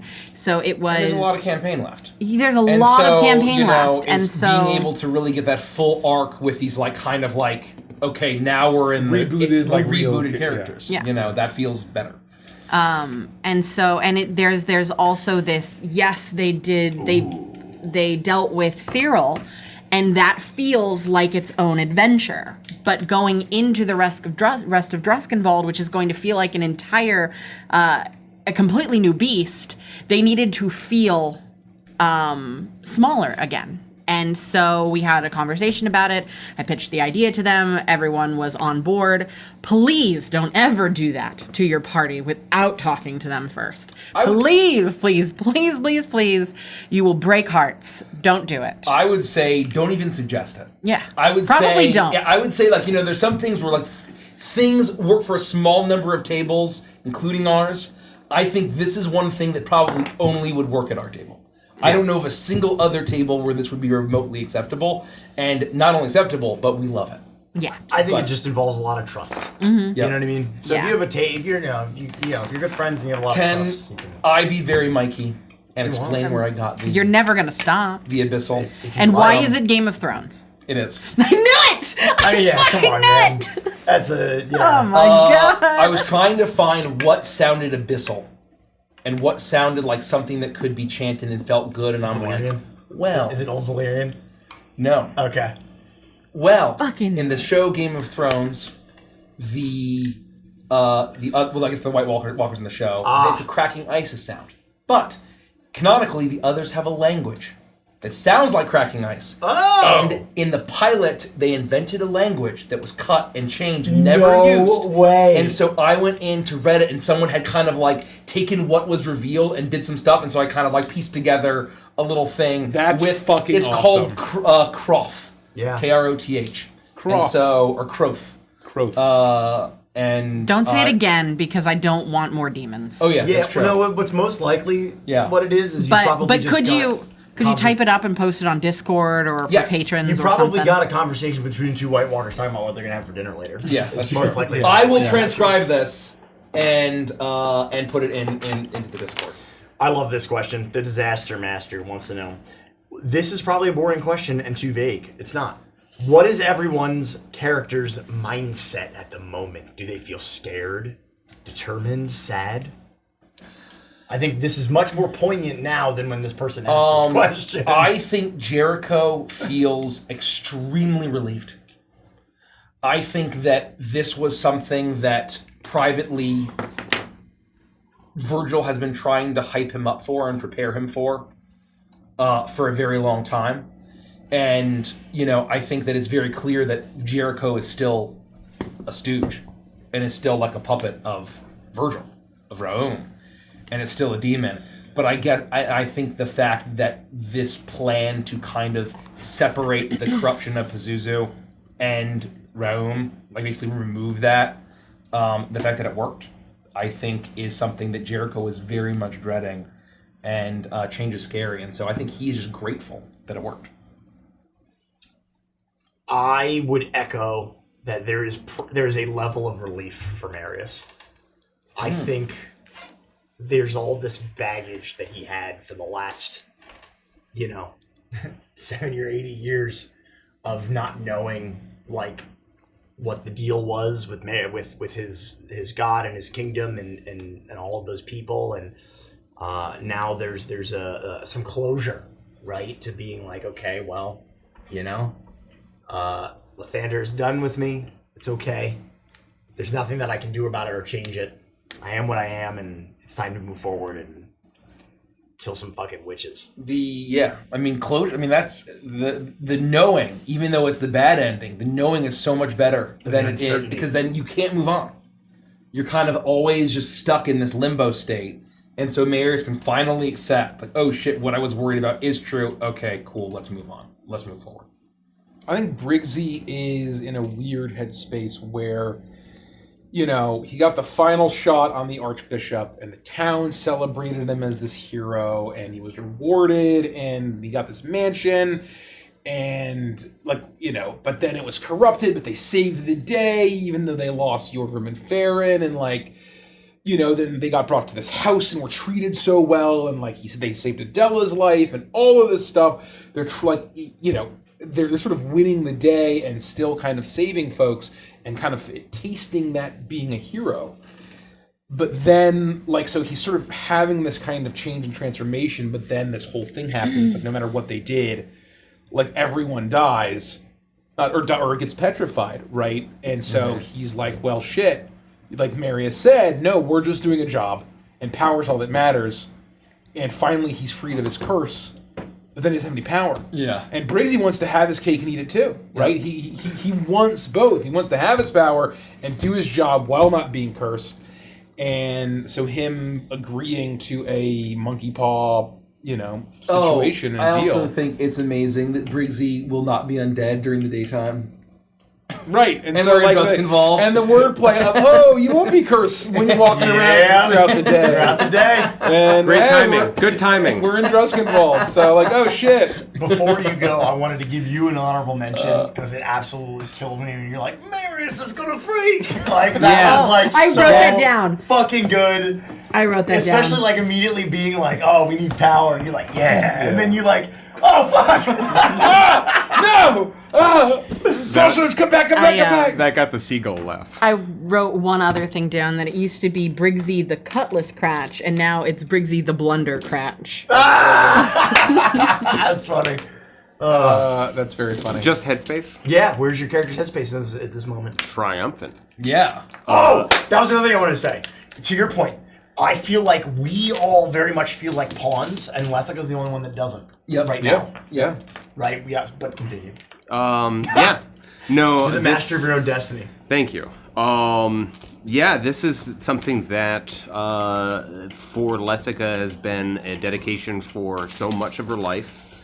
Without doing any more lore spoiling, because there are additional details of that background, I think, to reveal. But the achievement that she was able to get by getting this artifact and destroying it and doing what she saw, felt, believed was the right thing to do is a moment of triumph. And so even though you all have mixed emotions, when she's waking up and looking around at everyone, relief it goes beyond relief. Yeah. It goes into a space of, I can finally be free to do the good that I have been pretending that I've been doing on behalf of Shar. That is a meaningful transformation. And I actually think that Lethica is just as much of a pawn, but it's her attitude about it. a good proper cleric wants to be the instrument and the pawn of their goddess. And so obviously that was all according to Striga's plan and the goals of Striga. But just because Lethica knows it and feels good about it. And I think that was my actual favorite moment, was the Lethica scene of the betrayal, the destruction of Shar, or at least banishment into oblivion, whatever the nature is, who knows. But the rhyming of Striga, and for our eagle-eyed viewers who have seen all of our stuff, Oh, yeah. we've seen the cult of Striga. Yep. We've seen that they wear barn owl masks. We've seen that they meet in secret and they have these crazy ass plans. And not a single person blood sacrifice. they commit blood sacrifice. Not a single person ever that I saw ever considered like that was the treachery, and I love that. Yeah. Where to me, the fact that like I think that there were like that there's this sort of meta plot through line that Lethica now represents in our world, that has ties to Beneath Dark Wings, that has ties to Tridania, is very fucking cool, in my opinion. I thank you, and I will say that I get to recrystallize the mysterious word in the intro when it comes to mysterious cultist. Yeah. For those of you who are still asking questions, well, how did that happen, and in what order, and how, and all of those things, stay tuned. Keep watching. Keep watching. Not all the secrets are revealed at once. That's right. What do we got? Anything about the reveals or the moments? I'm trying. Very good. Keep vamping. Some people do want to know if Lethica got all what happened to the stuff in the bag. The other stuff that was still in bag. Presumably it spilled out. No. We would, like a healing potion and some fucking documents. No. It's gone? Yeah. All of the stuff that was in? I lost a healing potion? Yep. This sacrifice is bullshit. You were setting up a fucking joke. Yeah, of course he was. I can't be fooled by this man anymore. Yeah, A lot of Mary's people shield. made comments about Mary's shield. Yeah, Mary's shield's gone. Mary's doesn't need that shield. Do you see it in the art? It ain't in the art. That shield belongs to basically that's an X. Get out of here. Yeah. I don't need your shield. We'll RP some of that. Yeah. Just to There will be time to really hit live in the hit moment. the nail on the head. I think that Lethica would go back and make sure that she has all her things, and we can talk about that. It's all gone. There are two or There's three. nothing to talk No, about. there are It's two all or three gone. other things that I want to hit in that room. So Well, yeah, it's all gone. no, it's not. By the time you go back to that room, the shards of bag will have consumed everything in there, and it'll be nothing but a swirling void of nothingness. We'll see. Yeah, you will. all gone. We'll see. You will. I can't wait. Good. The best defense is a good offense, and I will cut a bloody path through my enemies, and I don't need a shield. That's right. Sure. That's all I'm gonna say. Sure. Hold on, I had it, and where'd it go? Got it. Oh, Prince F8. Now that the amazing art has been revealed, what's your favorite detail in your own artwork? Oh man, You have that's a favorite tough. detail. I have love. a favorite detail of Lethica's art. Okay. Go ahead. What is it? You all know What is I'm it? gonna Is it part of two the movie. details or is it one detail? It is one detail. It's a large detail. Anyway, continue. It's a fine silhouette. Everyone saw the video. Yeah, it's a great silhouette. And the full bodies are rotating through, so... And so mine is there it is. The flask. The flask is so fucking cool. It is a proper vestige, a proper artifact, a proper thing that will be a representation of Lethica's new relationship with her proper goddess. And the outfit's just fucking awesome. I just fucking love the outfit. It feels like I want to just like take a little nap on the feathers. I love the way that the mask look and has a lot more personality. I've been living in Lethica for ages, and if you think about like the emotionless, faceless expression of what she's been doing this entire time, it's creepy as fuck. And I get that that's a cool thing, but I like that this is the additional stank of the Striga hooks. What's the word I'm looking for? The Striga catches, the Striga aesthetic. Yeah, flavor. Yeah. One thing I'll say overall high level about the art is that this was a very interesting, unique, challenging art process. because this is really the first time that we've had established characters that are getting redesigns, that have had a bunch of story before, and have had this life and done all these things. It's not just a full total retcon. That and also represents a story moment, not necessarily this is what they always looked like. Although how I approached this was designing them as if we could get a redo, with the full Evangelist flavor turned up to 11, what would they look like? That was my first thing. And to sort of Derek's point about the for all of us, right? If you look at us at the old art, and again, this was my fault, not at all the artist. This was just sort of we whipped up the campaign so quickly last time, but Briggsy is just the obvious. What would a fantasy undead crocodile pirate look like? Jericho was just what is a fantasy scarecrow, but has a banjo. Marius was just what is a fantasy knight whose sword is kind of red. Lethica is what is a fantasy sorceress with a mask. And it just the most generic baseline choices made up all of those old designs. And so finding all of the things to add flavor of Marius still needs to feel medieval, but more like a lord, and have some elegance to it, and have this thorn magic. Briggsy has all these little trinkets and knickknacks and a blunderbuss and kind of this the glowing kind of phosphorescence in the middle. Jericho's a tough nut to crack. Holy shit.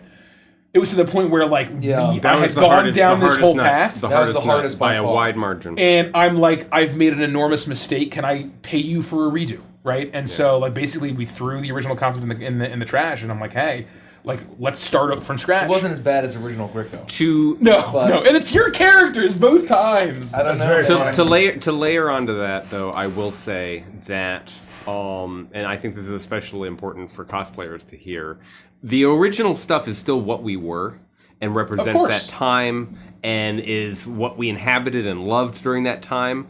But if you also look at the character creation process that we've been getting better at and doing and starting to level up every time we do it. Yeah, we're falling into the This groove. is just a further step, a further crystallization of what those characters already were. I say that because I know there was a brilliant OG Lethica. I'm calling her OG now as if it didn't happen 45 minutes ago. But that is now OG there was Lethica. that's OG Lethica. And I will still love and appreciate anyone who shows up in the classic Char vestments. That's not retcon. No. It's that this transformation represents that additional crystallization and the journey that they're going on. And I think that that's important to say. I think a great example is Critical Role Campaign 2. I was on their merch store a couple weeks ago, whenever that was, that we were kind of poking around merch stores. No reason. And I saw they had action figures. And I realized that almost a bunch of the characters had gotten new outfits entirely, but some had stayed the same. And realizing that, I think it was Fjord had an actual nautical outfit, Jester had an actual kind of pink lollipop like that was actually thematic to her character. Right. When initially the initial designs were just generic fantasy garb. Like John Q fantasy garb. Right. Everyone who just had generic fantasy clothes, they kind of leveled up, and our action figure, the actual canon design of them, was this level of theme that was added.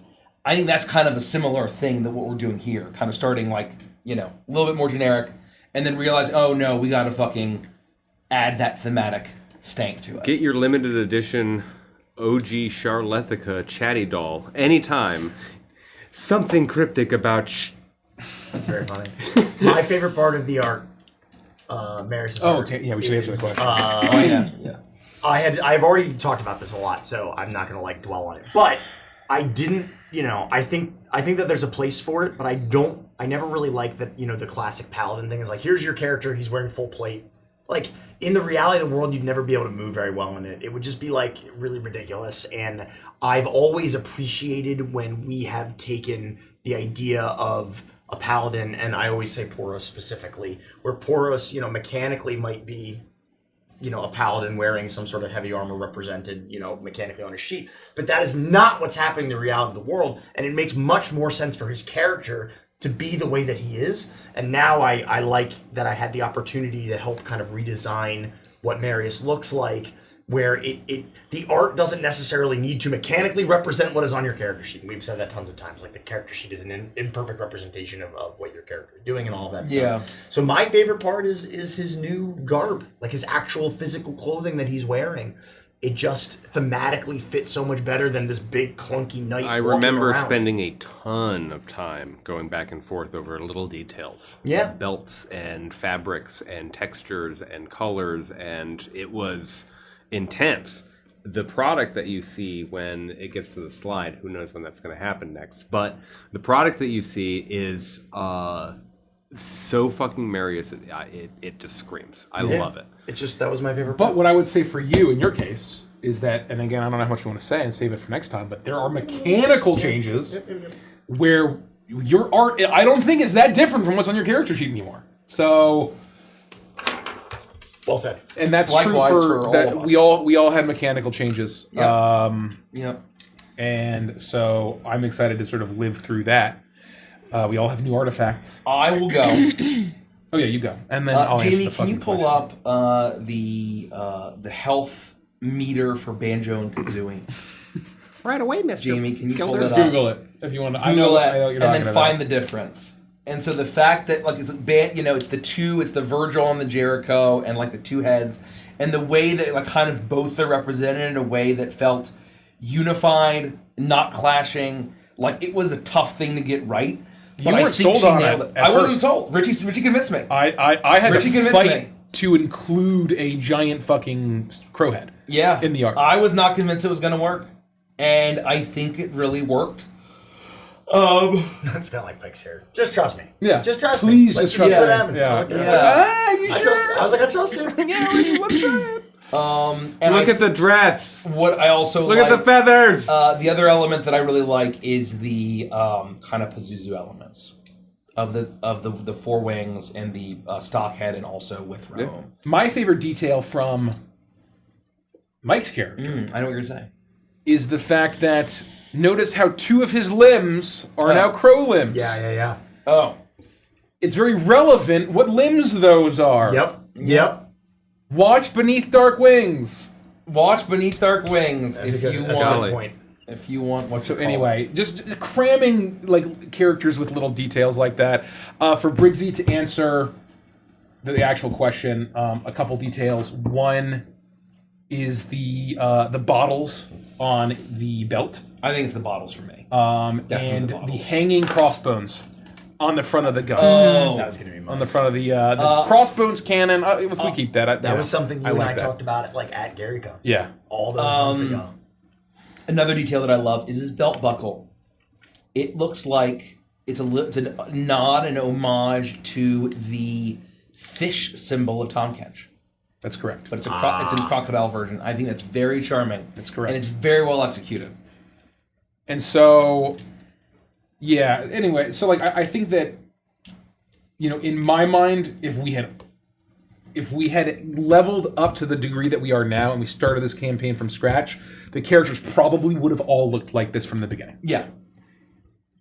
But again, that doesn't make the old art any less good, right? No. Or less canon.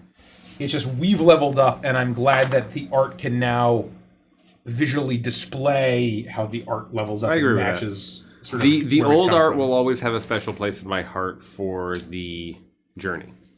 Yeah. That version of Lethica represents how she was and this transformation very, very literally. Yeah. And so to do it narratively is very cool. We could have just been like, this is how we look now. Yeah, we could have done that, and the art has been done for at least a few weeks now. Yeah. Or I guess like a month. A while. Yeah. Time is a flat I've circle. been sitting on it for a bit, for sure. Any other thoughts on the art? Last thought is, should we, when would we, can we Discord the art? I will post that as soon as the session's over. Hell yeah. Yeah, new art. Because even though it's kind of like spoilers, Who cares? You know, it's fine.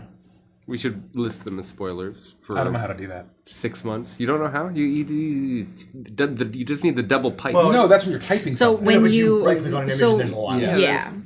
When there's an image, there's I an don't know the eye meaning of the on word. it. Okay. Okay. Well, do you want me to do it? Fine. We'll make sure that Fine, they're Derek. posted We'll do it. spoilered. Fine. Rich is gonna learn tonight. I'll do it. I will send it to you, Derek. Okay, and then I'll send it to the mods. And the mods will send it to the Back to appropriate you. channel. Yeah, back to you. And then you will What am I post it with supposed to do? spoilers. Andy. I think this is a good one. If we're feeling like, Yeah. you know.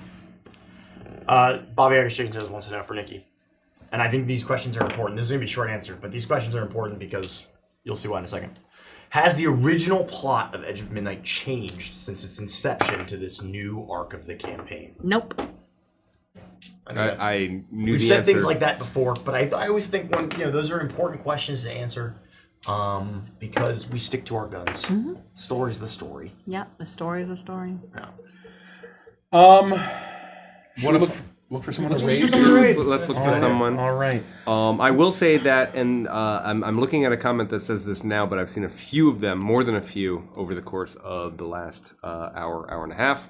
I did not anticipate the number of Hooters jokes that I was about to become the target of. We never made I that. never thought of We that. literally. How did we? That's fucking crazy. How did we? How did we not see How that did coming? we? wow. Of all That's people, fucking crazy. Yeah. none of us. Unbelievable. None of us Because of the owl motif. figured out the Because- fucking Hooters. because Sometimes- we're committed to the narrative. Sometimes you just get We're fucking committed to the blindsided. theme. You just get blindsided Because we don't sometimes. joke about theme here. That's the why. Fuck did none of us? Because we don't joke about theme. We Yeah, take maybe. themes Yeah. seriously. We had very serious discussions. Yeah, No one was yeah. like, you know, That's one more. I wasn't at all prepared well, for this. you know, Are there none left? let's just enjoy our company. Let's welcome Let's thank Sean back everyone. into the Thank world. you everyone for being here. Oh. No, this was like one of the craziest sessions I think we've ever played. I dropped the invocation into the Edge of Midnight Discord. Awesome. Maybe Awesome. someone will pin it or something. I just quickly. Yeah. This was excellent. I agree that it was a deviation from What we normally the do. normal D&D that we play, but it was essential, and I think it was. I need to go. It was fun. I think it went fine, but it was fun. I Yeah. had fun. I will say it was care- scary. It was actually scarier than normal D&D I just like having because fun. we had to have a certain structure. And I had no idea what you were going to say.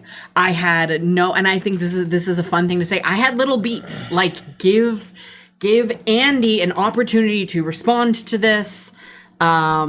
I had an idea of what I needed Andy to do before I would move on, and I didn't know how he was going to handle those things.